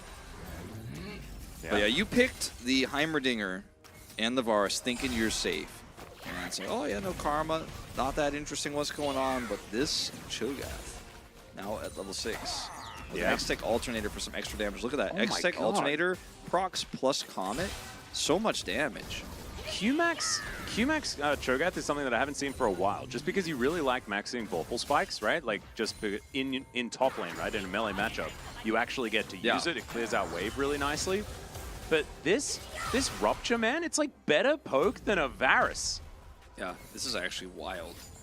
Cho'Gath got buffed, by the way, on this patch, for those who don't know. So he was already pretty strong, and man, the Comet just on cooldown. And Hextech Alternator, when you get it this early, just adds so much extra punch to these hits. It's really cool. Very much enjoying what Nongshim have been putting out here towards this bottom side of the map. Dying level 1 was bad in game number 1, but he didn't even die in level 1 this time around. Nope. They were getting flashes instead. Nicely played. Of course, T1 only down by 1 kill. They're down by like 200 gold, something like that. Not too much to worry about. Double H is going to move in towards this mid lane, piercing darkness for some poke. As Forrest is in position here. Sounder is going to start off the Rift Herald as Mihail. He doesn't know. He is going to press the dominance in time, though. There's the flash forward. Needlework comes in, and Dow will be able to lock down that kill. Sounder walking over a ward here in 1 versus 2. I don't think he's going to be able to stop anything. I don't think you want to commit here at all. We'll just try to get this cannon minion and the minions that are with it. As that's a kill top side here. T1 fighting back in a big way. This Gwen is going to be amazing into the Cho'Gath in team fights later. She can, of course, get big Q damage stacked up with the ultimate, and she's going for Riftmaker, as is the way of Gwen's. So this is not like all about whether the Cho'Gath gets super ahead or not. Like, he's doing very well in the lane, but T1 have other win conditions everywhere else. This Varus did go for the Comet variant because he wants to be able to stave that pressure off in lane. That's not going to feel great, but I think the Gwen is really your big win condition here in 5v5s. The Varus can kind of chip away at health bars before that fight actually happens. Makes things easier for the Gwen. And again, we'll see what build Jiwoo goes for, because he's going to be tanky kind of by default, because that's how Cho'Gath works. But how tanky is he? How much armor can he afford to build in this itemization? That's what we're going to find out. Yeah, and unfortunately it's Heartsteel Center again. It's the grass variety. We're feeling pretty sad about that. This alternator could turn into a few things. I'm expecting probably a Night Harvester, to a lot of people's chagrin. but it is a possibility that he could like dash cannon Cho'Gath. Kind of love dash cannon Cho'Gath. That feels fun. Dash into the silence. Hell yeah. As Bay is going to body slam his way out of there. T1 grab themselves the first Drake. Next one going to be a Mountain. I'd expect to see a fight around that one. As Sounder collected the Rift Herald in response. So everything extremely even. The kill's even. The Drake doesn't mean too much right now, but will certainly be good for T1 moving further forward. Sounder still doesn't have his flash up, so we'll see what he decides to do with this Rift Herald. I think if he has a flash, Cyclone engage, especially on bot lane, there is a easy call to drop that there, because that's where you can get a lot of gold into this Cho'Gath and then get those plates down. If they overextend, as right now they are, then maybe you can get a Cyclone off without the flash, but there's vision here in the jungle, so they see Sounder coming. Gonna back away. These Ruptures just one-shot the turrets as well, yeah. which is a little bit of a shame. As speaking of shames, Calyx is in a bunch of trouble. Slowed down to high heaven, does have the flash, but isn't going to even have a chance to use it. As Forrest is going to come over and collect himself another kill. 2-0-1 here for this Viego. He is the heart and soul of T1 right now, actually playing really, really well. Yep, and I mean, it's Forrest who had a big problem early on in the game, but has really turned things around after losing his flash, has come over here and made really 3 high-impact plays. And unfortunately, for Nongshim, not able to trade anything back here, and the Herald is still not dropped. Sounder does have his flash back up, but is just spending some time catching this mid wave, not getting any advantages right now with this Herald pickup, so the Drake feeling so amazing right now for T1. Yeah. We'll see what the Soul ends up being, because Infernal Soul feels so good for both teams, actually. Cleanse Cho'Gath as well, which is It's something just that such a silly concept. Yeah, I just don't really understand it, but it is going to happen here. As Calyx taking a fair bit of damage here right now, as we can see. And honestly, this Aurelia pick into the Gragas at this point in time, like earlier on, being able to pick up that early kill, you were thinking, oh man, this is going to be fantastic. But now that the Rod of Ages is now complete, really does feel like Bay is just very happy chilling out in this lane, throwing these barrels through, and Calyx hasn't been able to find those advantages that Aurelias really want to pick up in these lanes. There's your rocket belt. And it is Dash Cannon. Love to see it. All right, there we go. It's very cool. I actually really like it. Super mobile Cho'Gath. And it's going to help him get the gap closed for his feasts too later on. So, I mean, it's just good for so many different reasons. And Yeah. the damage that he gets with this in the early game is also pretty huge, as there's just no MR in this bottom lane. He's going to be spending a lot of his time here. But Nongshim need to get this Herald dropped somewhere. It's timing out fairly soon, and if you just give it to the jungler, you're like, ooh, this is awful. You know, we gave up a Drake for this. We got nothing out of it. Yeah.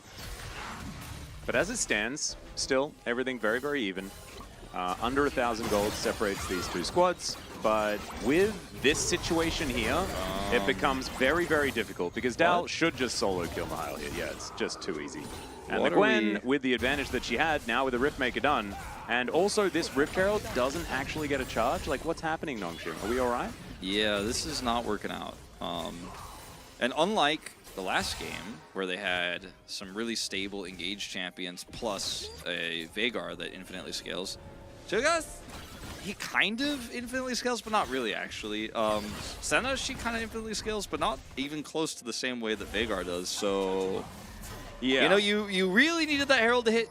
You really needed your Renekton not to die a second time versus the Riftmaker. You really need to not lose all these plates topside. You know, you needed to get some more advantages down here. You needed a lot of things to go right, and at this point in time, it's not unwinnable for Nongshim, but your win conditions are so narrow, and you really need to win kind of fights that you have no right to take, actually, in this mid game, or things are disastrous. Yeah, I'm a little bit worried, especially when, if a Renekton's falling behind in any game, you're kind of feeling a little bit unhappy about it, but against a Gwen, like, it will never get better. No. There is no improvement from that point, as Renekton is just not necessarily known as a scaling champion, ironically enough, given his hide.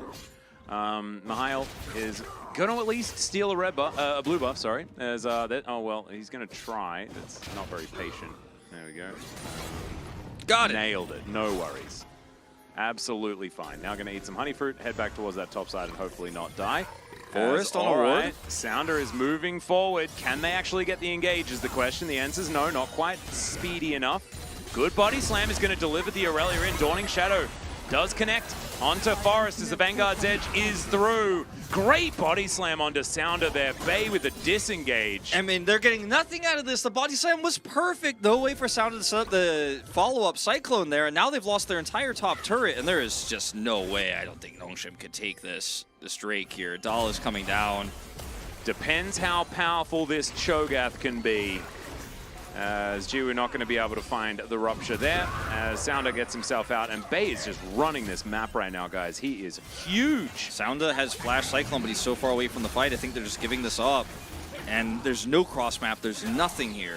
Yeah, no real option. And I think that unless something goes drastically wrong for T1, this is how the game is going to keep going. Yeah.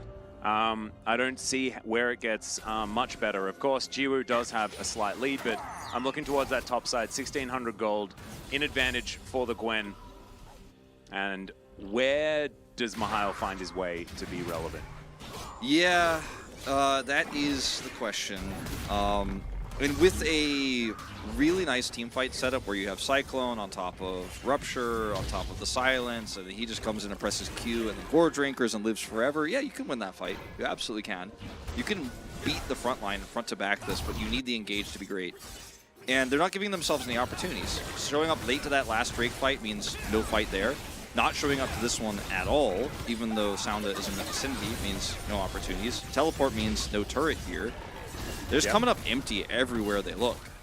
Yeah, it's real difficult. Bay also very happy to deal with Calyx here. Teleports back down towards that bottom side, actually catches a bunch of those minions.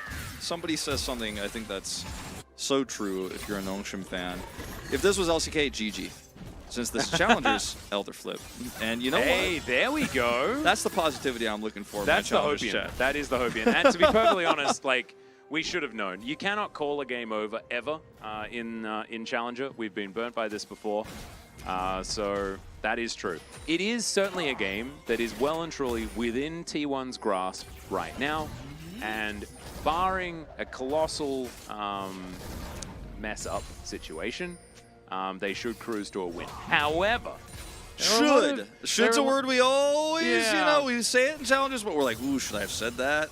Should I have said should? Yeah, it's a difficult one. As Nongshim move down towards the bottom side, they're mainly clearing vision, and Bay very, very comfortable underneath his turret. Jiwoo also looking like he's chilling. He's very large. Comets! Yeah, lots of them. All over the place. It's a meteor shower here in this second game. Okay, this is the kind of play that literally Sounder won game one. Sorry for POG voters who didn't vote for him, but like, he literally won game one by turning the game around. The game state this time is much worse even. But if he can get off some crazy picks, get some gold here infused into the Nongshim roster, maybe they can win it again. Oh, Hiding on the Wukong. Oh dear, they just walk right into him. Jiwoo is going to come on over. Does the rupture land is the question. Yes, it does. Bay does go golden as the Dawning Shadow flies through. Bay survives for a very long time, but he's not able to keep himself up. And this is the type of fight that Nongshim can win, the kind that is all over the place, the kind that is chaotic. And they're fighting over absolutely nothing. So there's no Baron to be picked up as Dal doing a lot of damage once again to the Renekton as Forest is going to make his way once again back into this fight. And there goes Sounder. Where's Nothing the you can do about damage? this, and yeah, I know, this is the problem. There's no damage in this comp. There's no range damage whatsoever. It's just wombo combo oriented. Heartsteel is not going to help this problem at all. It's not finished, by the way, so this is just going to be a turret and probably a charge here on the center. And oh, look Dal, at the look Gwen at the damage. Snip is just tearing them apart, and that is the other charge. Does come in, and Nongshim well and truly on the ropes. Yeah, this is... like, they're on the ropes, they're staggered, like teeth are missing. It's like the cartoony punch-out animation as, yeah, you almost catch Forrest, he flashes over, then you turn on to Gragas, and you're able to get Bay, but he buys a ton of time. And look at all the range damage here. Look at how in a longer fight, T1 just have so much. And this is really similar to last game in that, once again, if you can't kill the range damage or the Gwen, which is very difficult to do in this game, you don't win because you don't have a traditional AD carry. You have Burst in game one with the Veigar. In game two, you have CC and Burst to finish off targets with your Feast. As we saw, he almost was able to get Bay with, but not enough. Yeah. And Dal, as soon as he gets to the fight, you kind of have a feeling that Nongshim aren't going to be winning because he is just so extraordinarily strong. Has his demonic embrace now The completed. purple build. Yep, he is just looking absolutely fantastic. Should just be, we'll see what he's going to go next. A lot of early Rabadons have been picked up for Gwens these days, but I'd like a Void Staff just with the amount of magic damage that T1 has on in their composition with both Gwen and Gragas and Heimerdinger. I like it. I don't think you really need the Nashor's Tooth in this game because you have such a safe and free side lane and win condition with that. You don't need that extra attack speed. So he's got a lot of options. As Dahl, will he be punished? Well, he is going to get knocked up. Can he be killed is kind of the question, and he does eventually. Well, no, he doesn't! Never mind, it's impossible, he can't kill him. It's just not going to happen. It's over. Why are we talling on killing a Gwen? Well, because he is a big problem.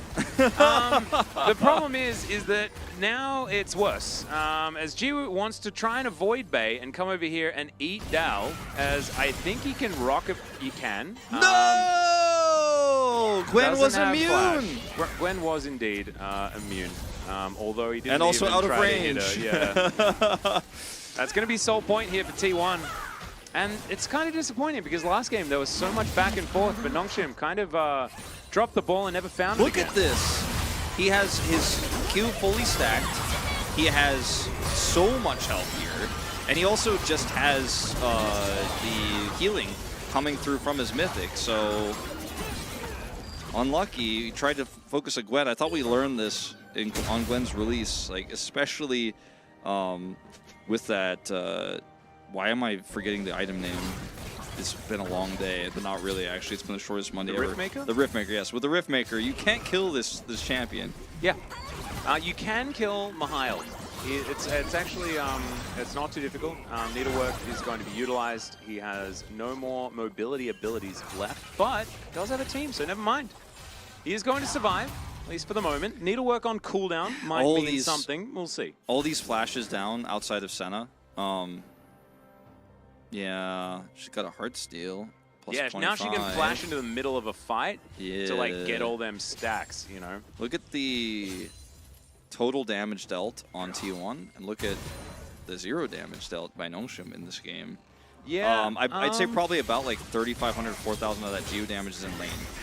Well, they're going to try it again. If at first you don't succeed, try to kill Gwen yet again. This And, time she they doesn't have do help. it. Nice. And you're going to give the kill over to the Wukong, which is fine. Neither of these champions really going to get that much money from this, but stopping the Gwen in the side is more important than the money you get from the shutdown. The plus 800 is nice. You also get a turret, and it's bounty gold going across the team here. Yeah. So this is a nice pick. As Sounder respawns, we saw that the Aurelia was getting engaged on, and is going to continue to get engaged on. Does have a W though, so avoids a bunch of the damage from the grenade. Will be all right, as T1 looked for a gank, couldn't find it. We watched Sounder leave the fountain, and then we went back to have a look at what was happening to Alex afterwards. This is a game that feels so hopeless for Nongshim, but they have made a few good decisions. The first time they dove Gwen was not one of them, but the second time, knowing they had more vision set up there that she was alone, was definitely a better one. There's a lot of bounty gold to pick up here on the map. If they can get this mid or top turret, it's going to shore up some of that deficit pretty nicely. As trying to control this choke point here, but again, not a lot of damage, and Gwen loves fighting in choke points. We have seen this so much. Yeah. Like, please, let's all just remember 2021. Let's just take our minds back for a moment. Both of these teams, actually, if you manage to get the opponent to face check you in a choke, like, I mean, Renekton, Wukong, even Aurelia, right? Like, being able to throw the Vanguard's edge in there. Yeah, there are a lot of options here for both of the sides to really capitalize. And with the amount of extra brushes here that the Ocean Rift provides, it is actually really interesting with how it could play out. As Forrest understands, there's a bunch of bad guys in there. They have... Okay, Sounder really just wanted to know what was going on. As Chains of Corruption going to be eaten by the clone. Nicely done. Giving me a little bit of anxiety, man. Like, the amount of knife's edge gameplay we were watching here is actually Kalix is going to get away with this bottom push, trying to get some more bounty gold before those fade away. He has teleport. Yeah. And T1, if they're not going to start this Baron up, they need to actually match in sides here, because Renekton also has TP. This Bay will finally come down here. The Steampunk Chainsword and the Merlinamicon are here, so that's going to help alleviate some of this Gwen's healing, so that's huge. That's also, a lot of anti-heal, isn't it? Yeah, also they have the Mao already stunned, so Sounda can live through a lot of this damage coming through from Gragas and the Gwen, so you can get more Cyclone value, so this is good. I'm a little bit concerned about the Jack shows because Calyx will live for a long time, might help him get some backline access, but there just really isn't damage. You've got all the engage, all of it, but no damage. You just wait until this Heartsteel stacks up, Wolf. I just don't think I'll see you guys in 25 minutes. Yeah, I was going to say, well, 25, you might be a little bit early, but it's good to be punctual. I mean, I'm just saying that'll be my first check-in. I'm not really interested in checking it until then. Okay. So he's still sitting on 25, by the way. At 50 minutes, we'll check. We'll check to see how well the Heartsteel is done. I'm just going to be honest with you guys. I think this is not good. Like, I think we've kind of explored it a little bit. I don't think the Heartsteel Senna is good. Yeah. Senna Cho'Gath, that's fine. Heartsteel, not really sold on that aspect of it. No, not really working out. Double H just picking up souls, though. And as he does, like he's got 60 at the moment, I would like to see a few more at this stage of the game, as Forrest was looking for an angle. Teleport to come in from T1. And with 9 seconds to go on this Drake, that is going to be an Ocean Soul on the cards for them. Good flank angle for Sounder here. Noamsham are like, I don't think we can win this. We might just have to hope for the Elder Flip. They can maybe get a pick here if somebody's out of position, but look at how Dahl and Forrest are on the one side, while the carries here well protected on the top side with this level 16 Gragas. Just pushing this Wukong around the map, tracking him as the TP comes through. Yep, Mihail is going to come in here as Smash. Off to the side, they're kind of split. RT1, as the Varus is going to need to try and regroup with the rest of his team. And the Drake has now been started. Bot off to the side, does have access to the grenade, which could be huge in this fight. They can't soak too much more poke on the Nongshim side of things, avoiding things decently. Trying to Q steal. All right, the grenade does absolutely nothing. The first tick is there for Nongshim, as now Calyx set up on the flank quite nicely. Can they find it? As in goes the Gwen. She does get stunned up. It's a decent cast to tank Sounder. Locks down the Heimerdinger already, but the Cho'Gath is already dead, and it's a double kill for the Gwen. She will eventually fall down, but I don't think they've done quite enough as Sounder fighting against Forrest. And Forrest is going to be able to pick up the double. This comp from T1 is like literally the hard counter of Nongshim's so comp. difficult. It's like, a triple kill in the end. They're just like, yeah, run at the Gwen, run at the Gwen. Oh, we got the knockups. Like, let's run at the Gwen. And then Gwen's just like, snip, snip, snip, snip, snip. I took away like your whole team, half of their health bars, and then you killed me, yeah. But you're done with the Viego. All he needs is one kill. He's flying through all these souls and getting all these resets and being your entire team. So now I've got follow-up CC for my AD carry who was never under any threat in that entire fight. His T1 are like, oh, no, call an ambulance, but not for me. Gwen's just like, snip, snip, snip, snip, snip, snip. You know, this is very much, I think, the last fight of the game, the last real fight that we could have seen, because the engage here is pretty good. Rupture hits the Vanguard's edge a little bit late, but Gwen is just like, no, I'm going in right now. And look at this cast, and look at how long Dahl can live here. And they're chasing Forrest, who barely survives a flash is used. You're telling him Viego, and he gets out. And then he's like, all right, I'm healing. And versus a Wukong, I'm Renekton now. I'm heartbreaking. I'm a Wukong now. Yeah. All right, well, we've got another fight as Chains of Corruption will connect. Mihail is really dead. Can they actually just tidy this one up is the question, as it looks like the answer might be yes. Dahl over the wall, throwing out that needlework as Sounder is just getting ripped to shreds. They're trying to keep themselves alive underneath this outer turret, but there are only 3 left remaining. Calyx is going to need to do something absolutely heroic, and Bot's going to go down first, but there goes the Cho'Gath once again. Just not tanky in any way, shape, or form, and there goes the Aurelia. This Viego absolutely chopping them apart, and that is a triple kill for him in the end. Forrest 9-0-4 this time, and Smash wasn't even there. No, yeah. Like I said, that last fight, probably the last one of the game. This one, I wouldn't even call it a fight. It was a walkover for T1. And the only Devour I can remember seeing this entire game was onto Bay, where he had to stopwatch. He did eventually die, but I don't know if he, unless I missed it, definitely wasn't hugely impactful. I don't know how many Devours he's actually done this game. He has set up some CC, but there's no follow-up damage. The Heartsteel quadrupled in stacks since last we checked. Yeah, I mean, Jiwoo, I've seen him eat some cannon minions, you know? Sorry, I said Devour again, didn't I? Yeah, sorry, that's chat. He didn't bite. He's not biting. And Smash was there, but he teleported out pretty early towards that top side. And T1, yeah, it's we're at dotting I's and crossing T's territory. With this GA completed for Forest as well, like, man, he has been baiting and outsmarting Nongshim this entire time. He's been a full sire in this game. Yeah, I'm kind of like, do I vote for Gwen or do I vote for Viego, man? I'm a Forest voter. Yeah, I think what he's done has been more skillful, but in a way, Dahl has been player of the game because there's tolling on a Gwen who's like, Q, snip, snip, snip. GGG. Let's just agree on something right Sure. now, which is we're not gonna show LS this game. Okay, I'm down for that. I'm not gonna show Cubby either. Yeah, I think Pinky it's a good promise. idea. Yeah, I think that's definitely a good idea. Sounder is just gonna get ripped apart. We're trying by to kill the Gwen again. This is 1v5. As Dow's gonna get 2 kills before he goes down. T1 are gonna say, all right, cool, nice work on that one. We're gonna win. And they will. So Gwen for Nexus is going to be the trade.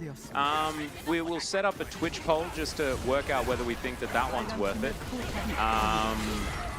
As Chains of Corruption will connect somehow onto Double H there in the backside of this fight. As, oh my god, the Renekton died as an afterthought. Calyx, the same treatment, and I don't think Senna's going to last. There we go. Bay picks that one up, or at least gives it over to Smash. And now the Nexus will be destroyed. T1, they bring us to a 3rd game and find some revenge against Nongshim. Very one-sided game here to bring us to a 3rd game. Will not be the first 6-game night of Challengers here in 2023. I'm voting top. Oh yeah, we need to vote. I'm doing it. But I would like to show Nongshim a website. I'll read it out to everybody since we can't post links in the chat. It's leagueoflegends.kr/champions/Gwen.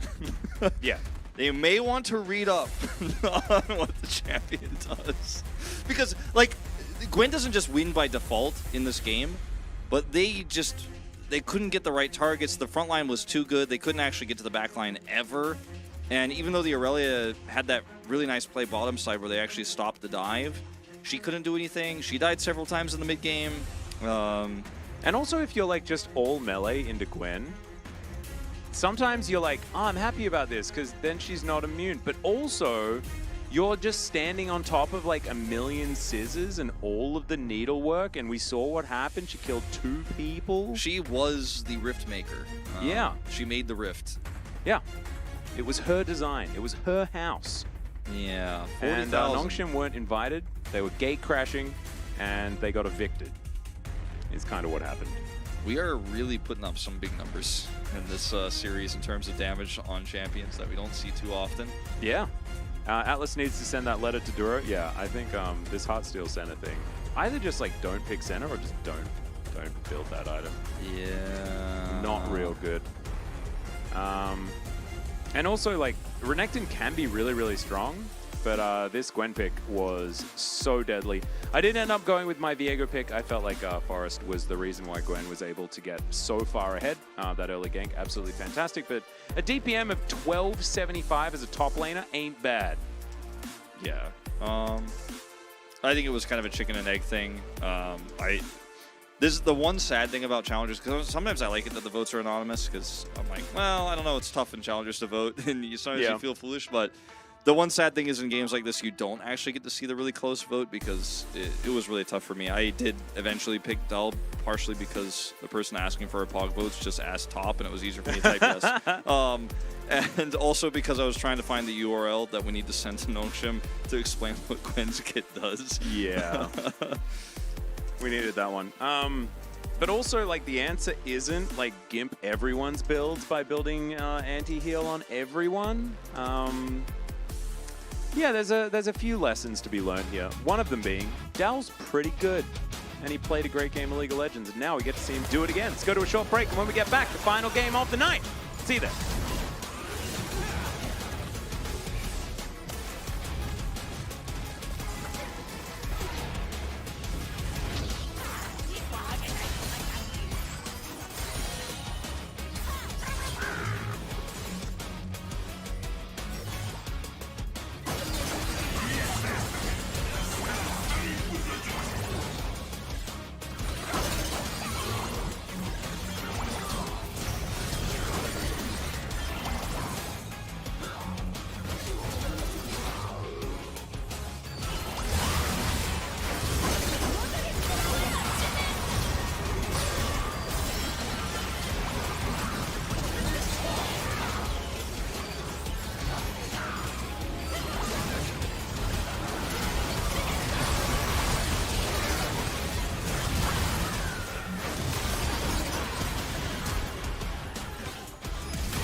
Welcome back, ladies and gentlemen, to LCK Challenger 2023 Spring. I'm Atlas, joined by Wolf here, as we hop in to, oh, my hair.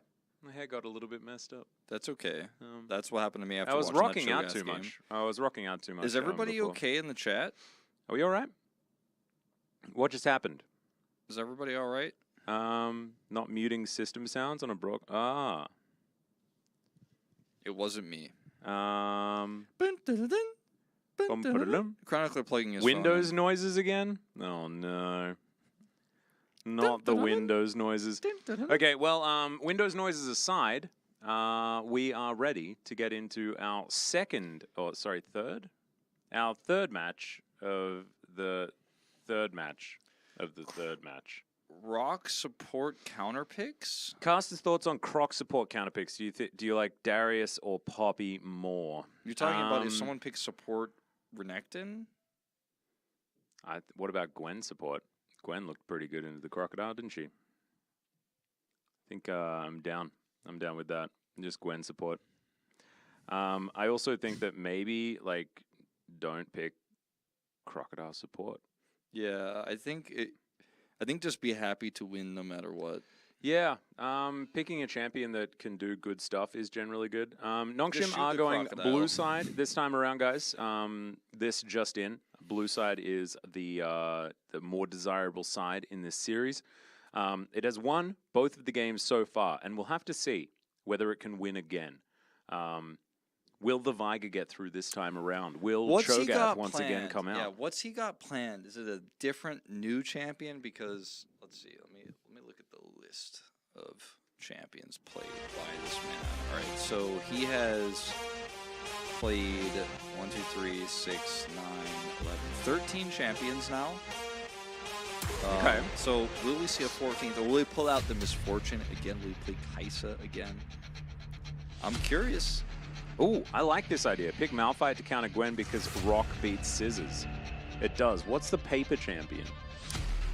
I want to say Kennen for some reason, but I don't think that makes sense. I don't know.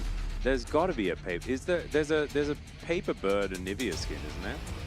So maybe Anivia's is Ivan's not paper. What? He does bushes. Don't know. Can the commentary be a bit louder than the music? Thank you. I will try to speak up. We can try to be louder if you want to. But perhaps we're being equalized, and so even though we're yelling, it doesn't actually make a difference, but I don't know! Ah! You broke the chat. Yeah, I broke the chat. I broke the chat to the point where we're like even scrolling the chat and things like that. We're into the draft completely here. Yeah. Once again, Elise same is up bands, this time. and Elise is going to be picked. There we go. Sounda is going to try to carry with this one. Had a great game 1. Game 2, leaving us a little bit wanting. Game 3, now on the Elise, so no more Wukong. Naxa, you also have a wonderful week. I hope it's absolutely fantastic. Yeah. It's so interesting because I'm thinking of it as the weekend. It's like this is Sunday right now because we're about to have our day off. Guys, we get a day off tomorrow. It's wild. It's like really exciting. So, of course, naturally, I'm going to be running around doing all the errands and things I couldn't do all week. So it's not really a day off, but I will not be watching League of Legends. I am going to watch the entirety of LCK Champions, LCK Challenger from Twitch chat, and it's going to be the best. I cannot wait. Okay, we're just playing Riven bot now. Is that what's happening? I hope they play Riven. Are we trying to win, or are Riven's we fun. showboating here? Well, I don't know the answer to that question, Ju. I think I need it. All right, this is going to be...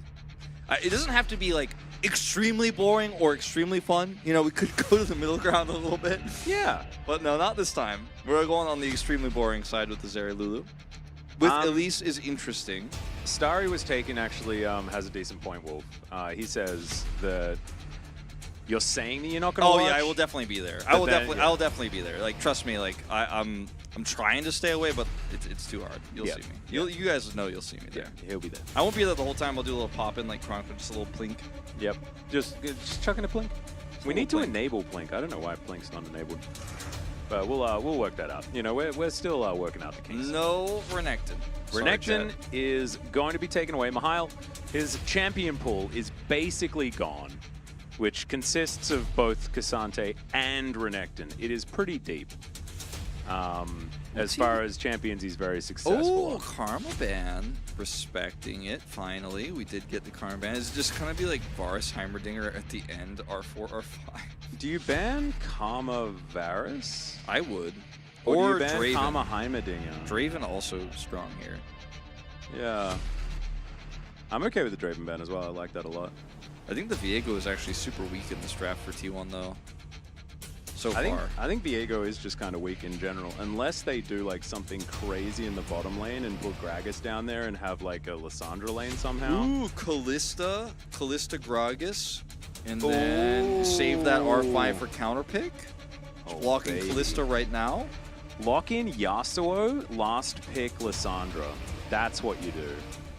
As Smash is going to play Aphelios, so it's just going to be last pick Thresh.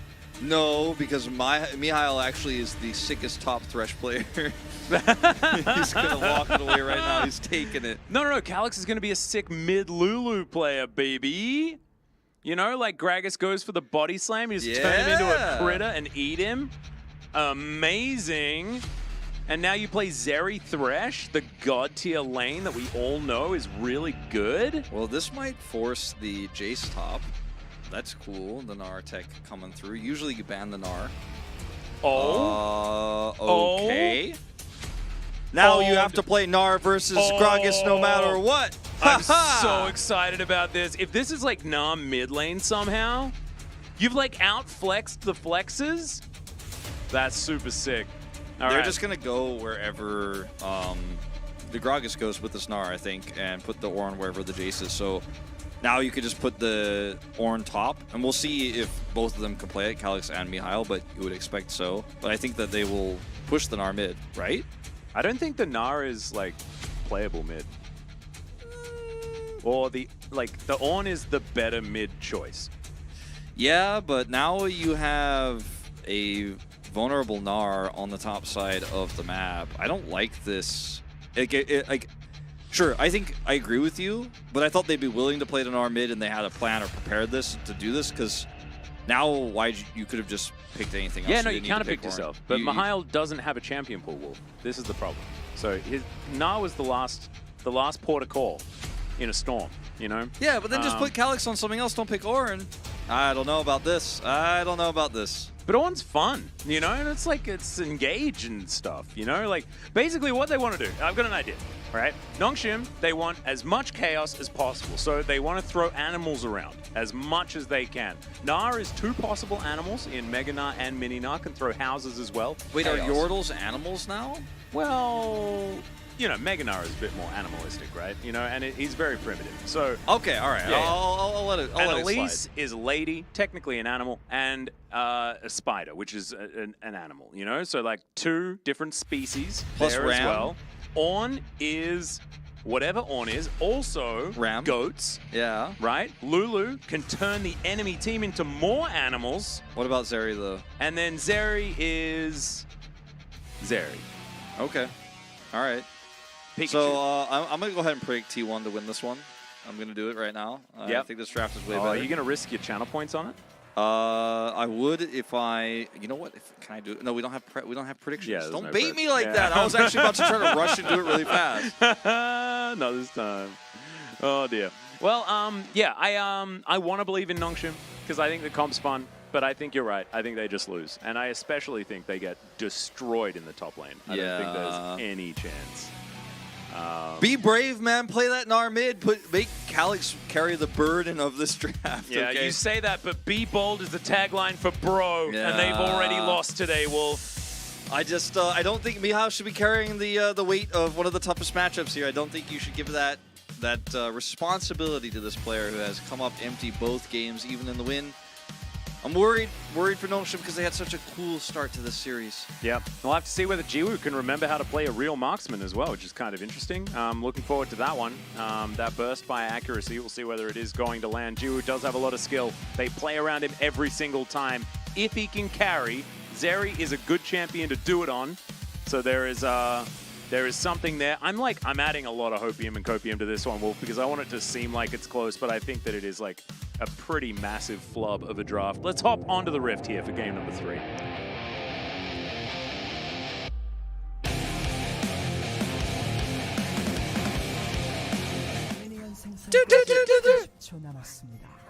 Wow, that one like echoed through the studio. It was kind of weird. Yeah, it either echoed through the studio or Bronson's doing it outside, which might be the case. I hope Bronson's doing it outside.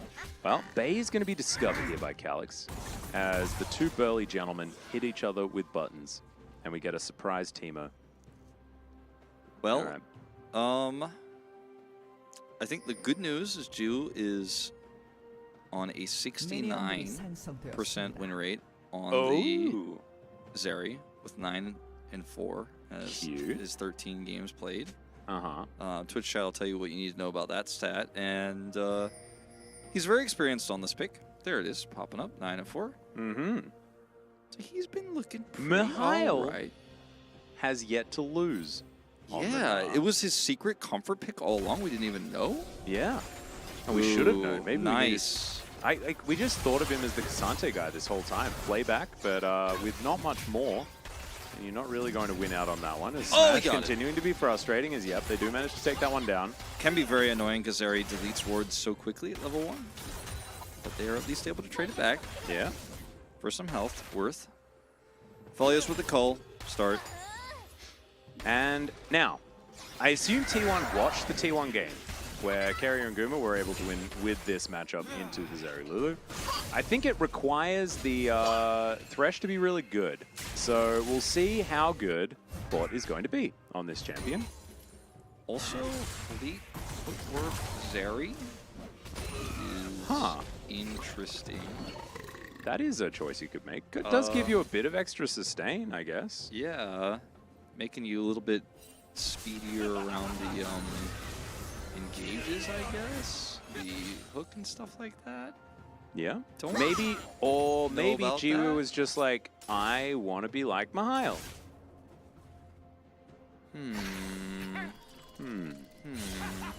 That's a it's a bit of an I don't know. Not sure. We'll see if it ends up being impactful or not. We will definitely know, towards the mid game whether he wishes he took lethal tempo or not. Zeri has kind of been a champion where she's just taken the same runes like every single time almost. Yeah. So a little bit surprising. Its hook will connect here towards his bottom side. Not on gonna the Geo, throw though. a whole bunch of glacial stuff everywhere. His hook was augmented, one could say, Wolf. Yeah, no doubt. Heartsteel Zeri? Oh, I love that. Oh, please. Well, Calix is going to ward the brush and build some things. Look at that. He's got a smithy set up in the reeds over there. It's pretty cool. Emmanuel Jays98 says, who has the better hero lineup here, people? Oh, yeah. I would say I'm leaning towards T1. But the laning phase here for Calix has been great. Here comes Forest. Yep, Mihail might be in trouble here, guys. The flash does come forward from Mihail as he's trying to heal this one. Does have the hyper ready to proc, but the stab's going to come through, and he couldn't turn to try and auto, because otherwise he would have just been autoed to death. So that is a dead Gnar, no flash. Dal still has his flash. Teleport's going to be up, but is the Gnar just dead upon arrival? Is the question. I don't think so, but it is really huge, the amount of money he picked up here, grabbing 2 long swords now, and the tier to come through. So a lot of extra damage here on this Gnar that's just picked up a cloth. So is it going to be feeling better about the situation, at least with some armor, but definitely feeling worse in terms of this matchup, and he's going to get pushed in again. And without flash, there is an opportunity for another game follow up here, but there's not a lot of mid control right now. Bay is falling significantly behind in this lane. Is going to TP back now. Yeah. But I don't think this Gnar is going to die again anytime soon, as we see Forest wants to do something sneaky this scene. Yeah, spotted on the ward, and Jiwoo is going to take his opportunity to head home. Wave's going to be equalizing. Sound up towards this top side to take down a Gromp. Will be able to do so somewhat unscathed. Double H wanting to hold this wave for Jiwoo so that he doesn't miss anything. And Milka- so far, so good for the bottom lane of Nongshim. Milka Mistress is Final Fantasy 15. Oh, yeah, Final Interesting Fantasy thought. 15. Oh, yeah. I haven't played it yet, but I'm really looking forward to it. Yeah, Final Fantasy. I haven't played it yet either. I don't have a console that can play. Is it on PC? Yes, it is. Cool. All right, maybe I'll play some FF15 on my PC. I do play FF15 on my PC quite a lot, just in general. By typing /FF. Yeah. Yeah. It's generally the way that I like to play most of my video games, to be honest. But I think Mika Mister is a really positive person, so he was definitely referencing. Yeah, Final talking Fantasy about Final 15. Fantasy 15, obviously. Yeah. Let us know how it was if you want to play it. As we've got a bit of a fight brewing. Ornhorn going to come through. That is so much value. The hook is going to connect, though. Finds the Lulu and will be able to take her down. But Jungler destroyed. And No Nongshim smite. should be able to get control of this smite area. Smite available here for Sounder, as we can see. The Drake loses interest in the battle as Calix is going to have to flash. Get himself out of the way. Oh my god! This Gragas is too good. He Bot killed two also dragons! too good. And he killed 2 dragons. It's insane. How does he kill 2 dragons like that? Oh, but in all seriousness, that fight for Nongshim was so dirty. You have the Ornhorn, so you're like, okay, maybe we could do this more before. But then you lose your Lulu. Really good flash here from Bae for the cast to actually try to get Ju in. It doesn't actually push him into danger, it actually pushes him away. Good idea there, though. Then you hold on to this Drake until you're like, wait. We have Smite, but they don't. And yeah, this was really weird. Like if you focus it down and then smite it, you're like, okay, I'm feeling great about that. But then just like held the HP, took some damage, and lost the fight. That was very bizarre. And I'm pretty sure Sounder had Smite. I'm pretty sure he did available. too. Because Did he not have the evolution on it or something? Because Yeah, like, it it wasn't- went under 900, but Yeah. maybe he just doesn't have the... I don't know, man. That was weird. yeah, that's. I want to push that one down to 450 if you can. But they had like the But I think damage it and the also focus there. got there as well. Yeah, I don't know. Anyway, That was very weird. that's fine. Sounder struggling a little bit. Not exactly falling behind when it comes to farm or anything like that. And the composition will still do stuff. But if bot keeps hitting these Qs and keeps making stuff happen on this Thresh, it's going to be very difficult for Nongshim because honestly, this Thresh is kind of running the show right now. And it is absolutely great to see if you're a T1 fan here in Challenger. Well, it's not good news for this game being competitive. That fight going over so one-sidedly to T1. But they're going to turn this into a Herald, so both early objectives here. Yep. And we're going into a mid-game very quickly here. It's going to be an earlier mid-game where the Rod of Ages is going to be stacking early for Bae. You're going to have the Aphelios finishing this call. He's going to be building some big overheal shielding. Ooh. And it's very difficult for Zeri to outpace him in team fights, especially on one item herself, which is going to be further delayed here. The Fleet Footwork, not going to give you the same carry potential in these fights either. Yeah, that one's the odd choice. Definitely a strange turn of events. I mean, straight up might be a mistake. Like, I'm not going to assume that, but might actually just be a bit of an error there. Wanting to have the extra sustain and movement speed, I guess, is understandable in the lane, especially with Cleanse. Like, Cleanse auto, you move extra fast and things like that, and you're feeling okay, but I still don't think that it is a great time as Sounder is coming back from base once again, and this Elise hasn't really done anything all game, right? And Nope. An Elise that hasn't had an early impact is an Elise that is not really the one that you want. We've seen very few junglers in the LCK actually get value with Elise Zeri. It's really like expert level where you have to get value out of counter ganks, where your Zeri is, you know, vulnerable in the lane, the enemy jungler comes down, you're actually lying in wait, or you actually find the jungler early. You know, something like a Sejuani gets bullied by you. But you picked it with the Zeri, or you picked the Elise, then you picked Zeri, so you don't have a strong power point there. And it's kind of awkward now that she's significantly behind. She did pick up the 1 kill, but the Viego is going to be so much stronger in these upcoming fights. You already have a Drake lead here in the next 80 or so seconds. There's going to be another Drake to fight for. Where Zeri isn't any stronger than she was before. Yeah. And they could use the Herald to also control the prio. It's a real tough one. Sounder did find the smite button there, as now doesn't have very far to go, but Ornhorn comes in, misses bot, and Forrest is now taking a lot of damage from Jiwoo. Can he actually lock this one up? And he does. And now Bay has to get out of there. The wild growth, perfect for keeping Sounder alive. Fadeaway barrel comes in to slow down Jiwoo. The counter throw? To take him out, and yeah. The counter throw right before Drake, as you could tell the team, the front line and the back line were on very different pages there. As Bout's throwing his lantern out, he's like, all right, guys, we're going home, right? And they're like, no, we're chasing. We have no vision. We have no idea where we're going. And Bout's like, but I put the lantern out. Oh, put a hook out there, too. That's not going to lead to anything either. Yeah, I have to say, like, Bot is still pretty impressive with how he's played this, but Forrest doing some Forrest things. You know, we know that the guy does get a little bit overexcited sometimes. Like, Let's have a look at watch his lantern. He's like, it's time to go home, children. I'd Yeah. say, you know what? They at least got the rappel off. I missed my hook. Let's get out of here. I'm flashing. I got my lantern. Let's leave. They're like, they are not leaving. Yeah. We're going in. He's like, I thought maybe we could leave, Bay. Now you flash and I have to use my ult. Just listen to me when I'm put my lantern out. You take it. Yeah, exactly. The lantern is law. The lantern is law, children. I would have taken the lantern, but don't you worry. I was with you 100%. I like the orc that's Australian. They didn't, you know, turn this into a Drake take, and actually T1 still just reset, drop the Herald, get plate gold, and take it anyways. So I guess it doesn't matter that much, as the only thing that they're getting cross map here is a little bit of money for Calyx in mid. Oh god. Nongshim need to get these Mountain Drakes, otherwise they'll never be able to do damage to T1. This is really bad. Yeah. It's also like pretty good for Nongshim if they could stack all of them, but I just don't feel like it's that kind of game.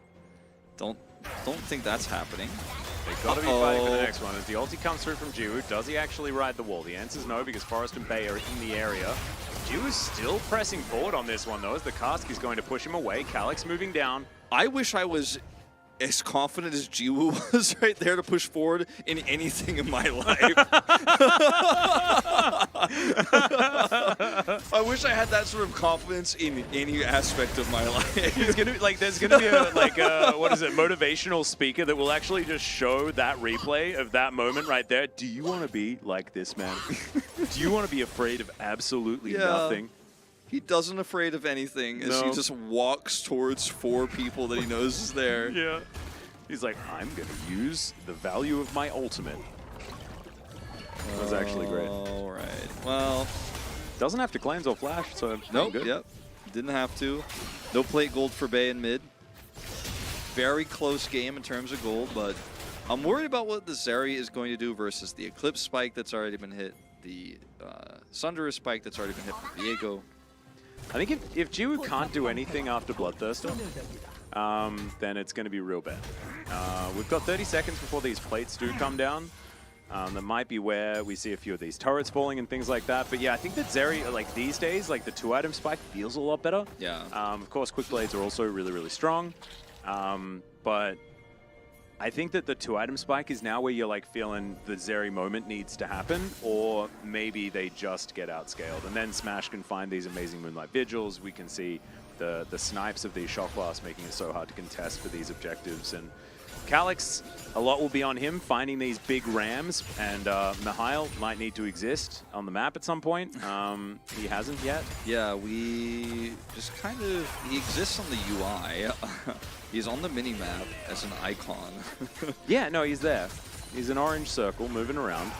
As the Rod is pretty late here for Bay, by the way, so very late spike for that one, but we'll, of course, have the money coming through for his Seraphs at a normal timing. He just bought the Rod, he completed it late, as he's looking for a cask angle. Yeah, the Cocoon is going to go wide. Or actually, no, connected onto Bay, but Bay is going to body slam it along with him, so the follow-up's not really going to land. Calyx not going to get hooked. I like that. He had the audacity to just walk slowly and understand that the hook wasn't going to hit. Scary times here for Jiwoo, this close to a cask Gragas, man. The confidence on this man. Oh, yeah. Well, I mean, he is Jiwoo. We know he is not afraid of anything, as that value of the Shock Blast was absurd, as Calyx will be able to throw back the ram. Smash is going to avoid it. They put down the box for a reason. I can't tell you what it is, but they did put it down. Bay's just saving his cast for next game. He's just not planning on using it right now. He doesn't have any parties planned, okay? I mean, I think that's why they're putting the vintage box isn't down. good enough right now. He just let them walk out of the choke point. He has flash cast. He just let them walk back through the choke point. The Baron was just the Herald was just gifted to them. As Bout's like, wait, hold on. You cast that. I got my box set up. We've got a really nice team fight here. We already hit the shock blast. They're already low. And Bay he's like, nah, I'm saving that. I'm saving the ult for game 4. Yeah? He thinks it's a best of 5, Atlas. Well, it might well be. We'll just have to see. I don't have any confirmation. Perhaps now that we've had a relatively quick day, we might be just treated to more League of Legends, which I'm kind of down for, as long as we have more interesting picks like we did in the first couple of games.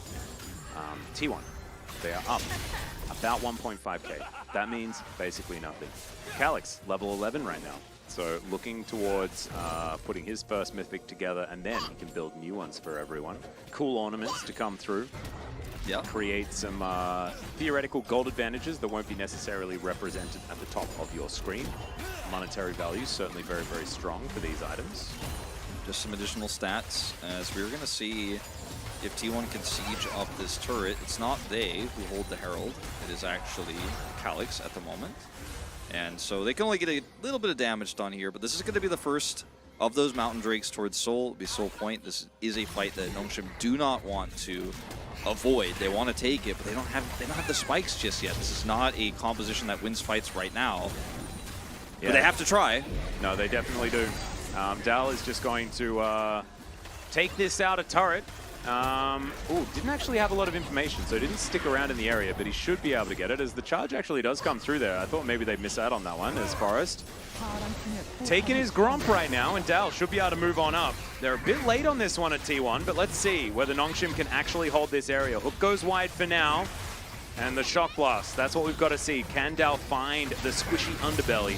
The answer is no. They're going to be able to find the Drake here first, as the Ram does come through. Big ulti to come down from Jiwoo, finds the first kill as well, as he's just running into melee range against everyone. He flashes the Moonlight Vigil. What the hell was that? He's still going to die, but he takes the Aphelios with him. And now we'll see whether the rest of Nongshim can actually take down T1. Wow, Jiwoo really wants to win today. Yeah, he really does. He, like I said, if I had the confidence this guy had in anything in my life, man, I think I'd be president right now or something. Yeah. I don't know. Sajax said it best. Sajax just screamed, Jiwoo, you psycho. And 100% I agree. As Sound is going to be able to take down Forest. Good flash there from Mihail. Showing some gusto here as he throws a statue away. This is... now he's dead. So that's a triple kill for the Jace. So never mind. Looked good for Nongshim. They do manage to get a Drake. But now T1 just kill them all. And now the Jace is unstoppable in terms of the damage output he has in these fights. This is also going to be a turret going over. Now, they don't get such a lead that they can just do Baron or anything like that, but this is super disjointed for T1. Dahl was pushing bottom side here. They have no control of this fight whatsoever. Still waiting for that cast engage. Yeah, not going to be the one he wanted, as the engage here from Mihail is actually good. You can see why he has such a good win rate on this champion, and the follow-up there from the Ornn is great. They also have wild growth, so lots of CC. But the Zeri dies in what you could call heroic, you could call foolish, you could call psychopathic. And then I think he collected the Moonlight Vigil and then flashed. Is kind of how it went. So yeah, and now it looked cool and then wasn't. Without his damage, Jace just wins these. There's no Megadar anymore. So, I mean, the fact that Forest dies here too makes this less bad for Nongshim, but like if he lives here and gets that transformation, this gets even worse, and they can actually push even harder. Still going to push quite significantly. Yep. Cocoon goes wide. Forest gets a bit lucky that he gets distracted by a control ward. As Smash has red and white guns, so he's got a lot of damage. Extendo Beam is going to deter T1. And as we look at the top of the screen, that gold lead has stretched to the tune of about 3,000, 4,000, something like that. And Nongshim, yes, they got the Drake. Definitely very important. Gonna need more than that, though, and T1 is starting off the Baron. They actually are going to do a LCK T1 and just start the Baron on spawn here. They have a lot of damage in the box, so I guess they can do this. Yeah, the zoning box is going to come through. Maybe it was a little bit early, though, as the Ram comes in as well. Gets some knockups. Can Sounder get in there? He cannot, so the Baron does go to T1. Smash is extra dead, and Bay is going to be able to escape because Jiwoo does not actually see him walking through that brush. So they will trade Smash for a Baron. He'll take that. Who took the Lantern? I'm like trying to assess flashes here. Because I'm like, did Bay take the Lantern when he had Flash so Smash couldn't take it? Smash is going to be so mad if so. Oh, let's have a look at this. They actually have the box set up here, then the engage comes through, the bout goes over the wall. No, Bay did not take it. It's actually Dahl who takes it, which is significant. And we get the slow motion pickup of it. It's like, Dahl, really? Yeah. Well, I guess one of them had to die, right? Yeah, so. And Dahl has the shutdown gold, so yeah. actually it's best that he takes it, so it was actually correct. Absolutely. Because you only get one Lantern, right? And bout flashes for your Lantern setup, and only one person gets to survive. Right every year. Yeah, you actually do. It's a pretty common event. The rewards aren't great, but it's fine. But Mahal in trouble. In all seriousness, this is still massive for T1. They get a Baron here, only sacrificing their AD carry, so a lot of push here. They don't allow the shutdown onto the Jace. And it was a really nice setup there, where they had just enough damage to do it. Forrest knows exactly what's going on here. Is Sound who's trapping who? I'm not entirely sure. Double H almost loses his whole health bar though, so I'm saying it worked out quite well for T1. Where is this Ornn? He needs to be there for the fights. It's Double H, you need to go home. He is going to press that back button as statues are flying around here of the Gen.G variety.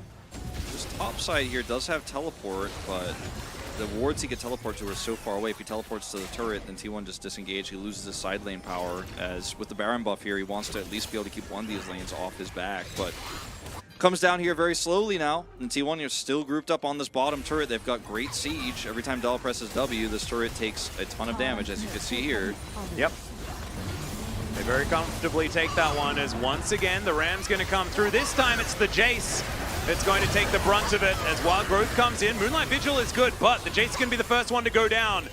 Decent little poke damage as Extendo Beam softens up Bay just a little, but they'll have to walk away happy with one pickoff. He was at like 8 seconds on his flash, and he just decides, all right, well, I can't Lantern here. I'm just going to go in because I'm dying no matter what. Does as much damage as he can, but now Nongshim with no Jace here looking for a fight. Narbar almost set. Oh, almost! Yeah, Miles probably just dead. Does hit Mega Nut just in time. Oh man, that was so close. And Jiwoo is going to be able to kill Forrest, so that should mean another Drake Mahal heroically surviving. Almost, that was almost game losing. Bout wants so badly to actually go for it here. He's not going to, but yeah, that was almost game losing, but he survives. He gets the Gnar. That was so incredibly close. Nongshim very confident in this fight once again. And now the Baron is done. Minus 400 is the total as they lost these big team fights, especially with the shutdown that's picked up, by the way, by Jiwoo. As yeah, Smash takes the Lantern this time. He was left out to dry last time. This time it's Dahl. So 1 for 1. It's fair. Fair's fair. Yeah. As his flash is like, you can see it on the cooldown. They're so close. I think it was like 9 seconds, 8 or 9 seconds away. So he dies, and then Mihail almost blown up here. If he dies, this is 100% unwinnable fight. The Smash is still full health, but he lives. He has the Mega Gnar, and that's the Drake. That's the team fight. And T1 losing control of this game a little bit. They definitely are. Smash also, I feel like there was an angle to probably just kill Mihail there and still get out, but not able to do so. 4,000 gold. Like, the entire gold lead is actually just out. Like, 100%. I mean, there is a little bit of Jiwoo being able to answer that, but so much of this game is going to come down to what Dahl can actually do with the huge advantage that he's been able to pick up here for T1. Jiwoo's playing out very well in these team fights, though, and he does have third item Infinity Edge done. Like, man, that's a lot of damage. That shutdown gold from killing Dahl was actually so massive for him. I mean, he's picked up so many kills this game. He's a whole item ahead, as you say. Actually, really important where the gold is. Yeah, exactly. On Nongshim. Honestly, having a lot on Sounder as well with his 3 kills that he's picked up does mean that he can actually build some damage. And Morellonomicon not as bad as it used to be. So getting to 2 items will mean that they actually have to somewhat respect magic damage. Dahl also needs to hit a Shock Blast consistently because all of the money is on him. So he needs to make his gold worth it. He needs to get a high damage per gold in this game. And so far, he's been pretty consistent with that, but getting picked a really unfortunate timing there on the bottom side of the map, stopping that Baron buff. These things need to not happen. He needs to be hitting Shock Blasts, and those Shock Blasts do less and less damage the more these Drakes stack up. So T1 absolutely cannot give this next Dragon.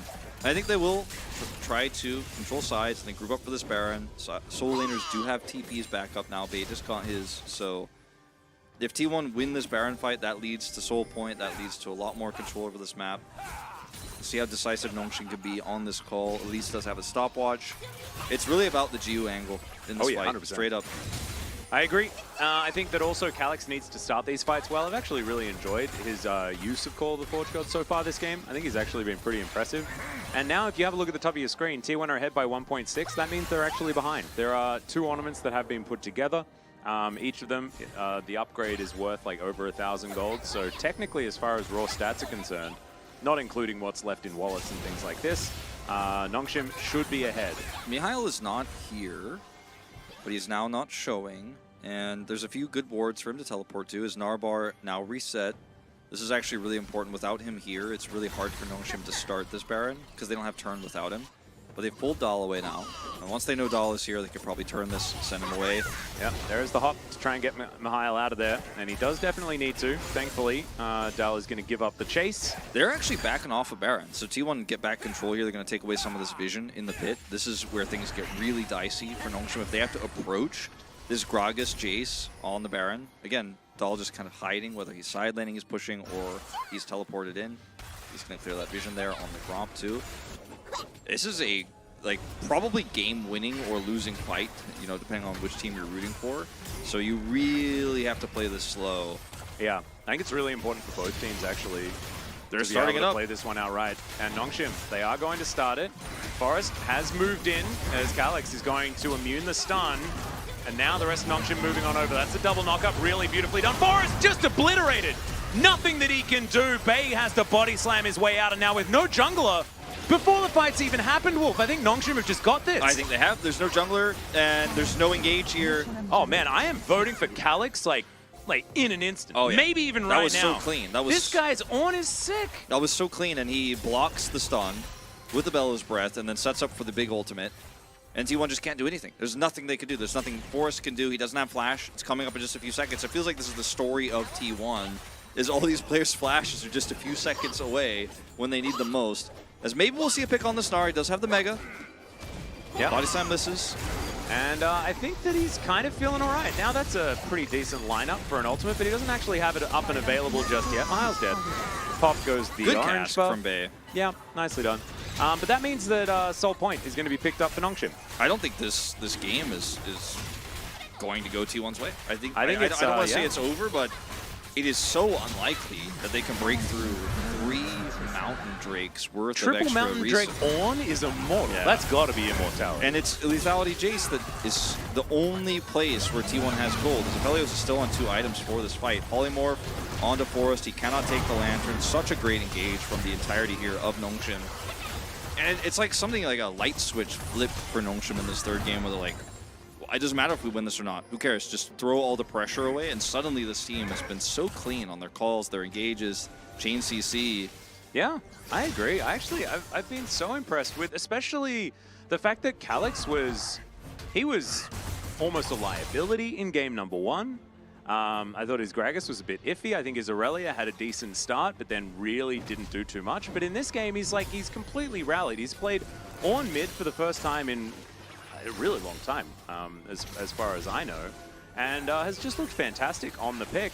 And they've had one of these really interesting flexes every single game so far, Yeah, and it's really cool. It's a really creative way to play the game. They clearly have a good grasp on the meta. They have champions they can play. Even Mihail, who's 1-3-5 this game and is very far behind. Okay, hold up. Sounder. All right. It does take a Shock Blast, and if you hit a Shock Blast on the enemy jungler, that's definitely a good thing because Sounder does not have a lot of defense Cask statistics. ready for Bay here. You've got to be so careful Nongshim sieging up like this. Yeah. Forest moving on over. They are going to be able to take this inner turret very comfortably. And with no Calyx, this is a really rough ask as Hook barely misses onto Sounder. I'm getting so nervous for Nongshim Wolf. Yeah, I mean, but at the same time, like, they are getting this push done here.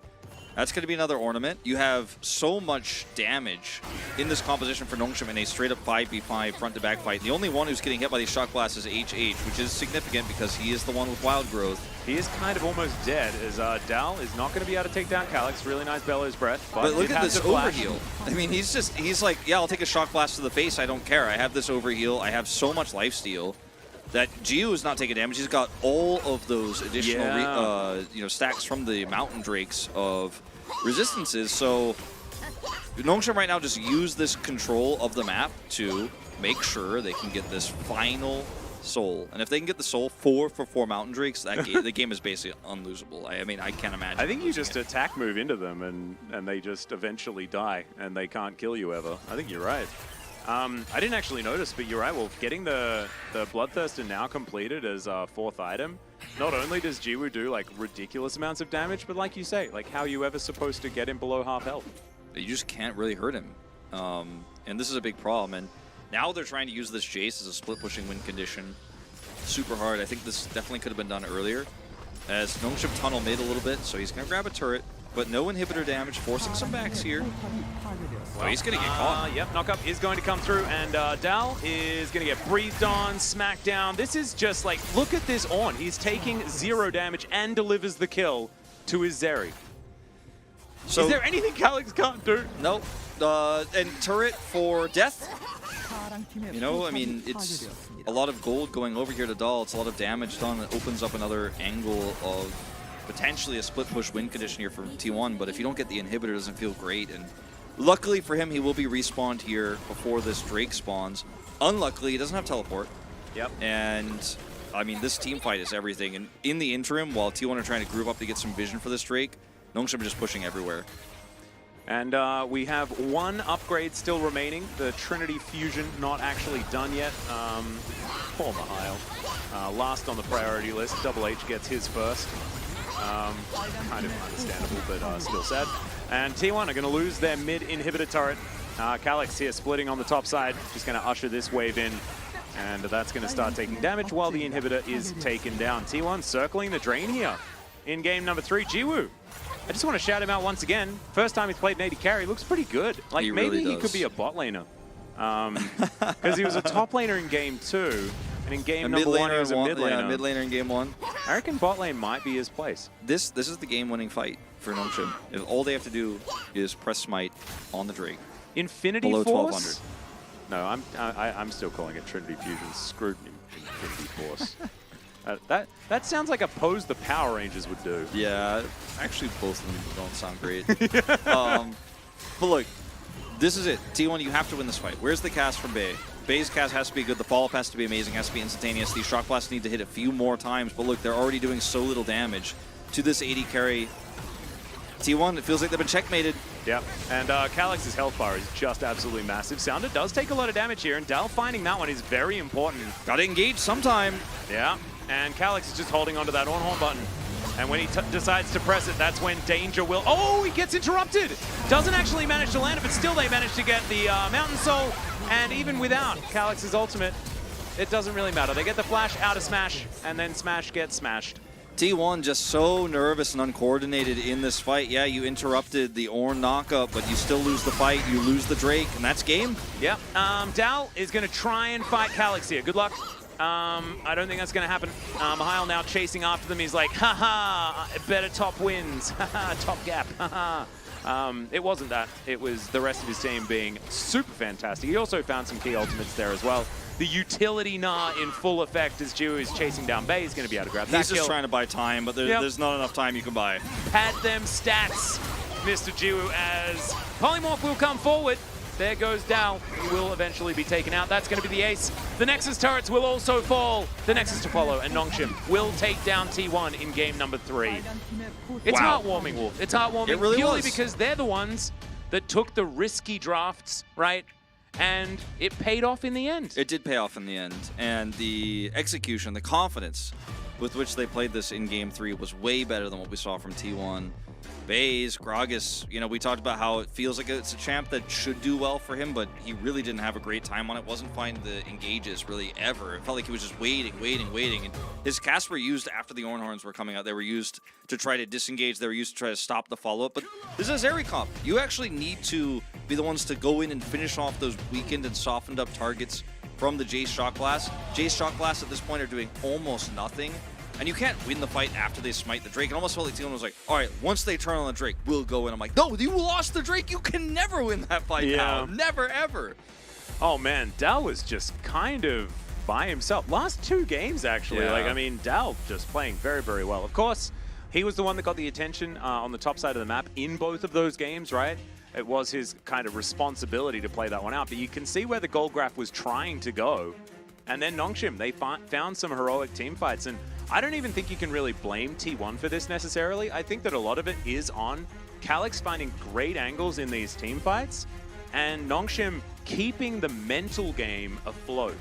Because in games like this, especially with the high pressure of a game number 3 just in general, you can kind of collapse under the pressure. We saw a bit of this for T1 in some of those final team fights when things seemed completely doomed, which they kind of were. Nongshim didn't fall for that. Like, G was always pressing forward, trying to eke out more damage. Calyx is always pressing his R button whenever he sees that opportunity to try and get the ram in there. And we saw in the last fight, like, he gets interrupted, but that doesn't really matter, right? It's the fact that they go for it, they have a plan, and they're all on the same page. And the fights that T1 won, weirdly, the ways in which Dal got ahead were actually throws from Nongshim, right? They were overextending, they were really happy gaming a little bit, going way too far in.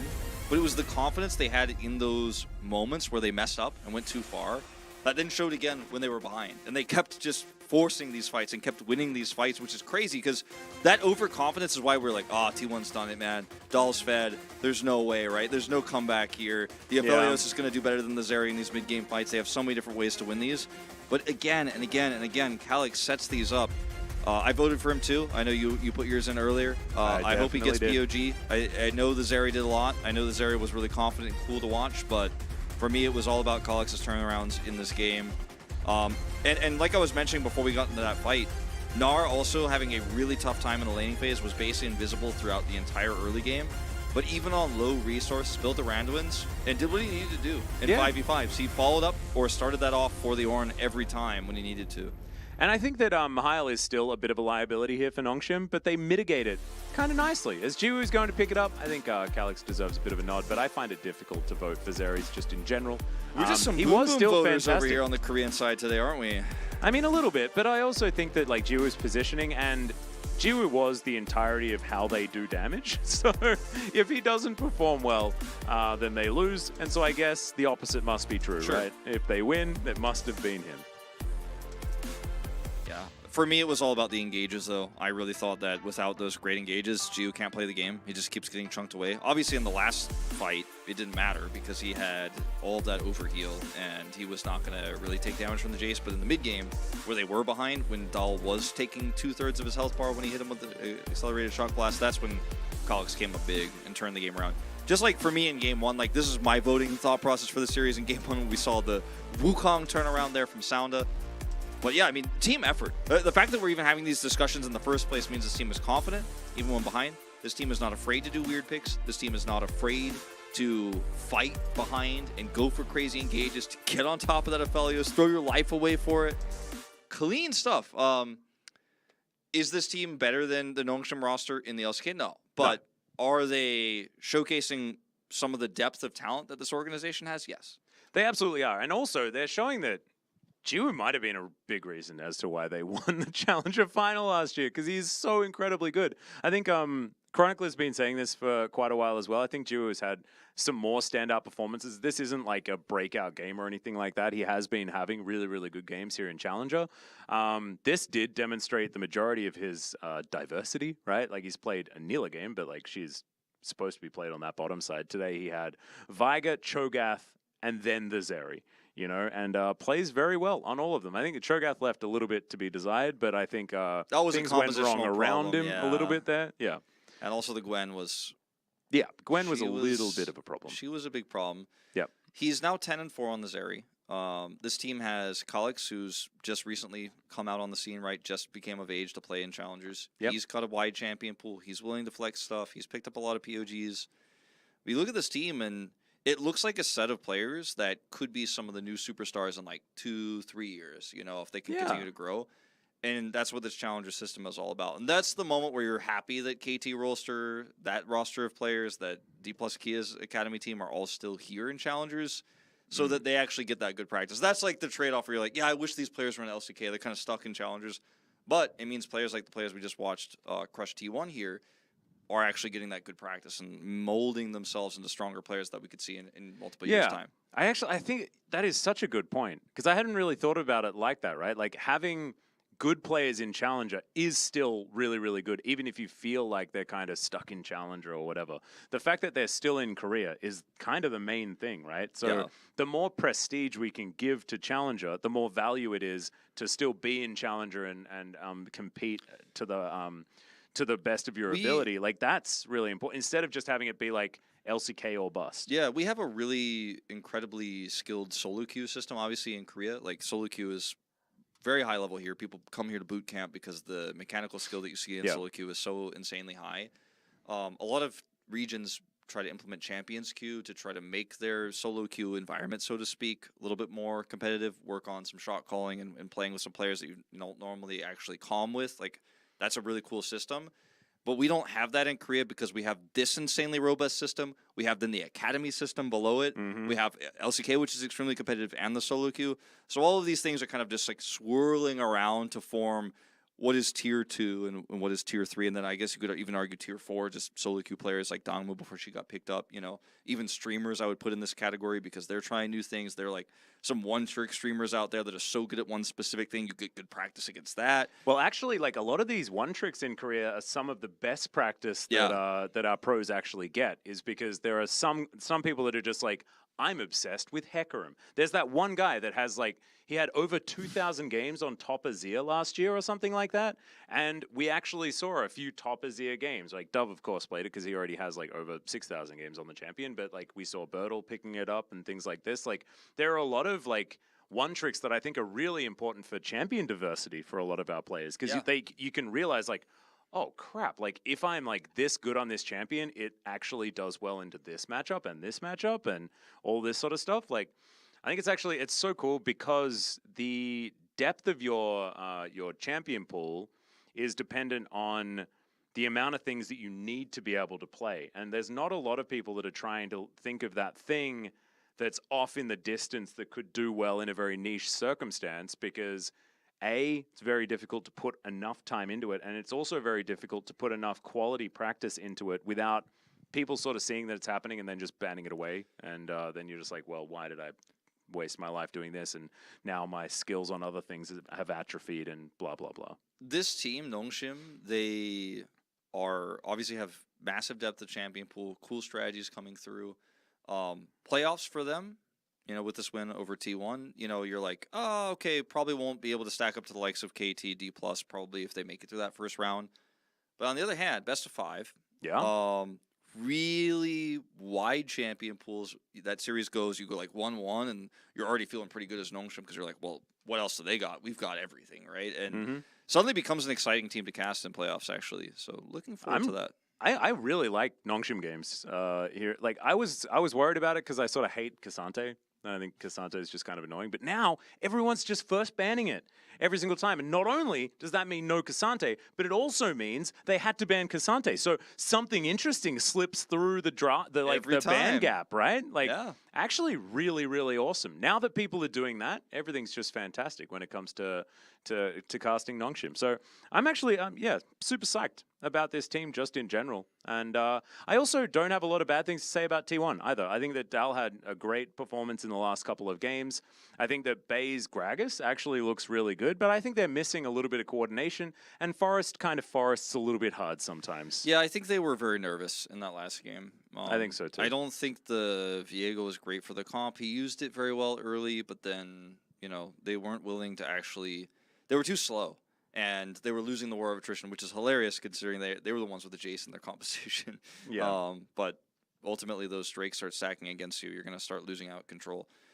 we don't normally have like this serious of a conversation about challengers and the right? ecosystem and stuff. I think like we're just usually really just kinda excited mess about around, like but the fact that we had interesting drafts. you know? yeah, I really enjoyed the games today. Like usually we just kind of sit back and we're like, so yeah, like what RPGs you like? You know, what's up? You know, we That did finished the happen. day. You've just forgotten the first 2 series that we had where I know, but I that mean, at the end of the basically did day, just happen. at the end of the day, we're usually not like, wow, like let's sit Yeah. upon the top of our kingdom of the Korean League of Legends ecosystem and be like, look at the beauty that is all of these Look at young all of the players growth and talent. that's possible. Yeah, Yeah. I just love my region. The other regions have to do challengers queue, and then pros already tweet that it's dead and it doesn't work over there. But we're over Champions here queue's just like, a joke whoa. anyway. Yeah, exactly. It is kind of hilarious because the one weakness of the LCK historically has been the lack of champion diversity, the lack of trying new strategies.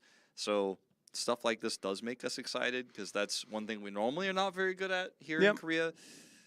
I think a lot bit of of it's really cool though because I think that something did happen that really did help move us in the right direction, and that was the 2018 newcomers, right? With first Griffin coming in, I believe Sandbox were alongside them at that time as well, and then of course Damwon coming in a little bit later.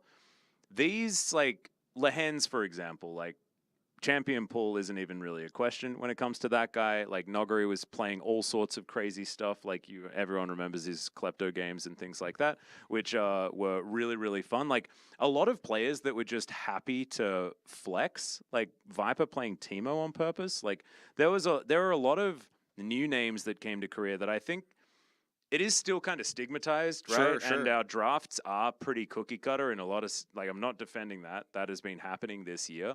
But I think that the capabilities of our players are definitely there. Just, I think a lot of people, especially in the regular season, don't want to show their cool strats. Yeah. Especially at the end of regular season, you're like absolutely not going to show. Although T1 just has something new every week, so you never know what's going to happen. I'm looking forward to their games again, starting on Wednesday, of course. But I really do think that some of these younger players, right, that you're talking about from 2018, are now veterans, right? And Absolutely, they will eventually like age out and become coaches, have to go to military and stuff like that. And then we'll have like some of these players we're watching right now come and take their place. And there might be an awkward transition period where the LCK has a bunch of younger players who aren't veterans yet, and like maybe we don't do as well internationally in like 2024, 2025, something like that. We will eventually lose Faker. You know, this T1 roster is not forever, so there's going to be like a period where things get a little bit rocky, just like they did a few years ago for the LCK internationally. But these are the players, like the ones we're watching in this tournament. They're the ones that rise up, and you guys are here to watch these players when they're young and talented, and you'll see them come to the LCK, and people will be like, who are these guys? You'll be like, I know, because I watch Challengers. This is the hipster stream, 100%. Oh, absolutely. Because we're the ones that now know, and we can just be like, huh, and, you know, and spam things like aware and stuff like that. It'll be great. This was today's result. DK DRX both having very clean victories, and then Nongshim being able to come out ahead against T1, ending their winning streak. A little bit sad for T1 Challenger fans, but Nongshim, I think they did it in the most beautiful way. And even if you are a T1 Challenger fan, it's Challenger. You just kind of celebrate good performances here. That's how you do it. I don't think, especially like the one absolute mistake that you could make here in Challenger is betting anything ever on Challenger. Don't do that. If you do that, you're a moron. If you're upset, you're even more of a moron because you knew that this was going to happen, right? Yeah. So that's just my one. People can do whatever they want with their disposable income, but make sure it's disposable. And if you're upset if you lose, then just never do it again. Stop. Yeah, probably and then stop. you'll be fine. Yeah. So it's fine. Don't do things that are unhealthy for your mental or your economic stability.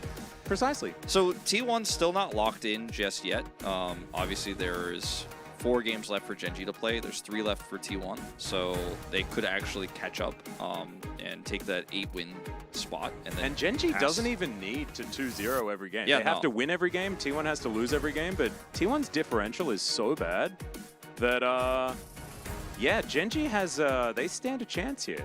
Yeah, it is. I still think T1 I mean, they are going do to go through, but yeah, just because they're the stronger team. But it's still possible. 100%. Gen.G will need some incredible turnaround in performance to be able to get there.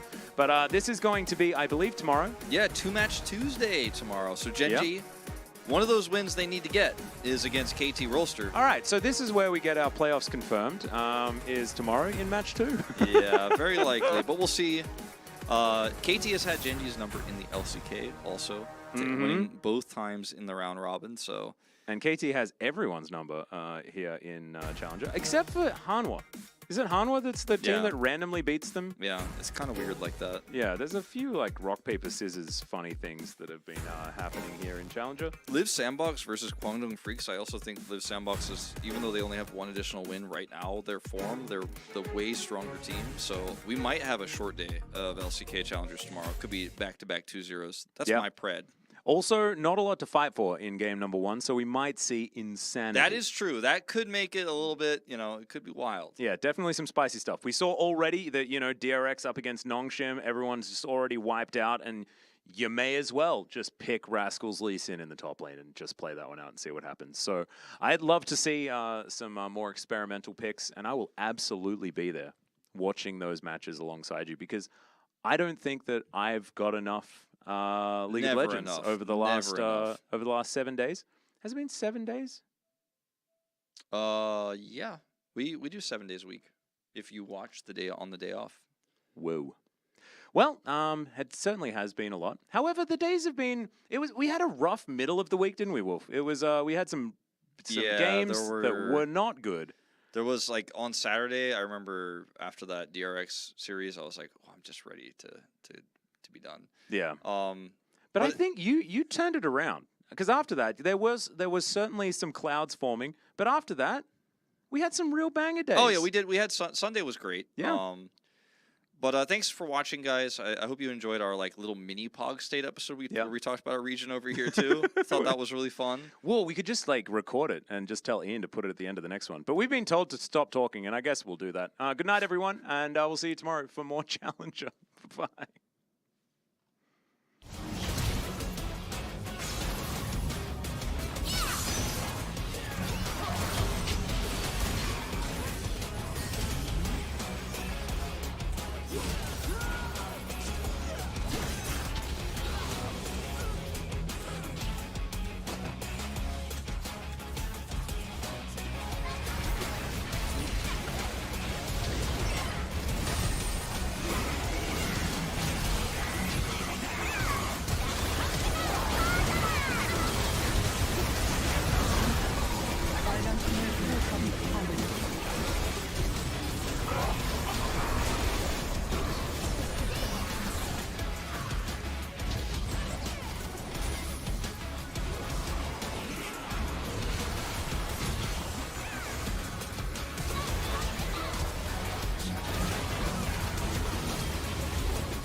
Thank you.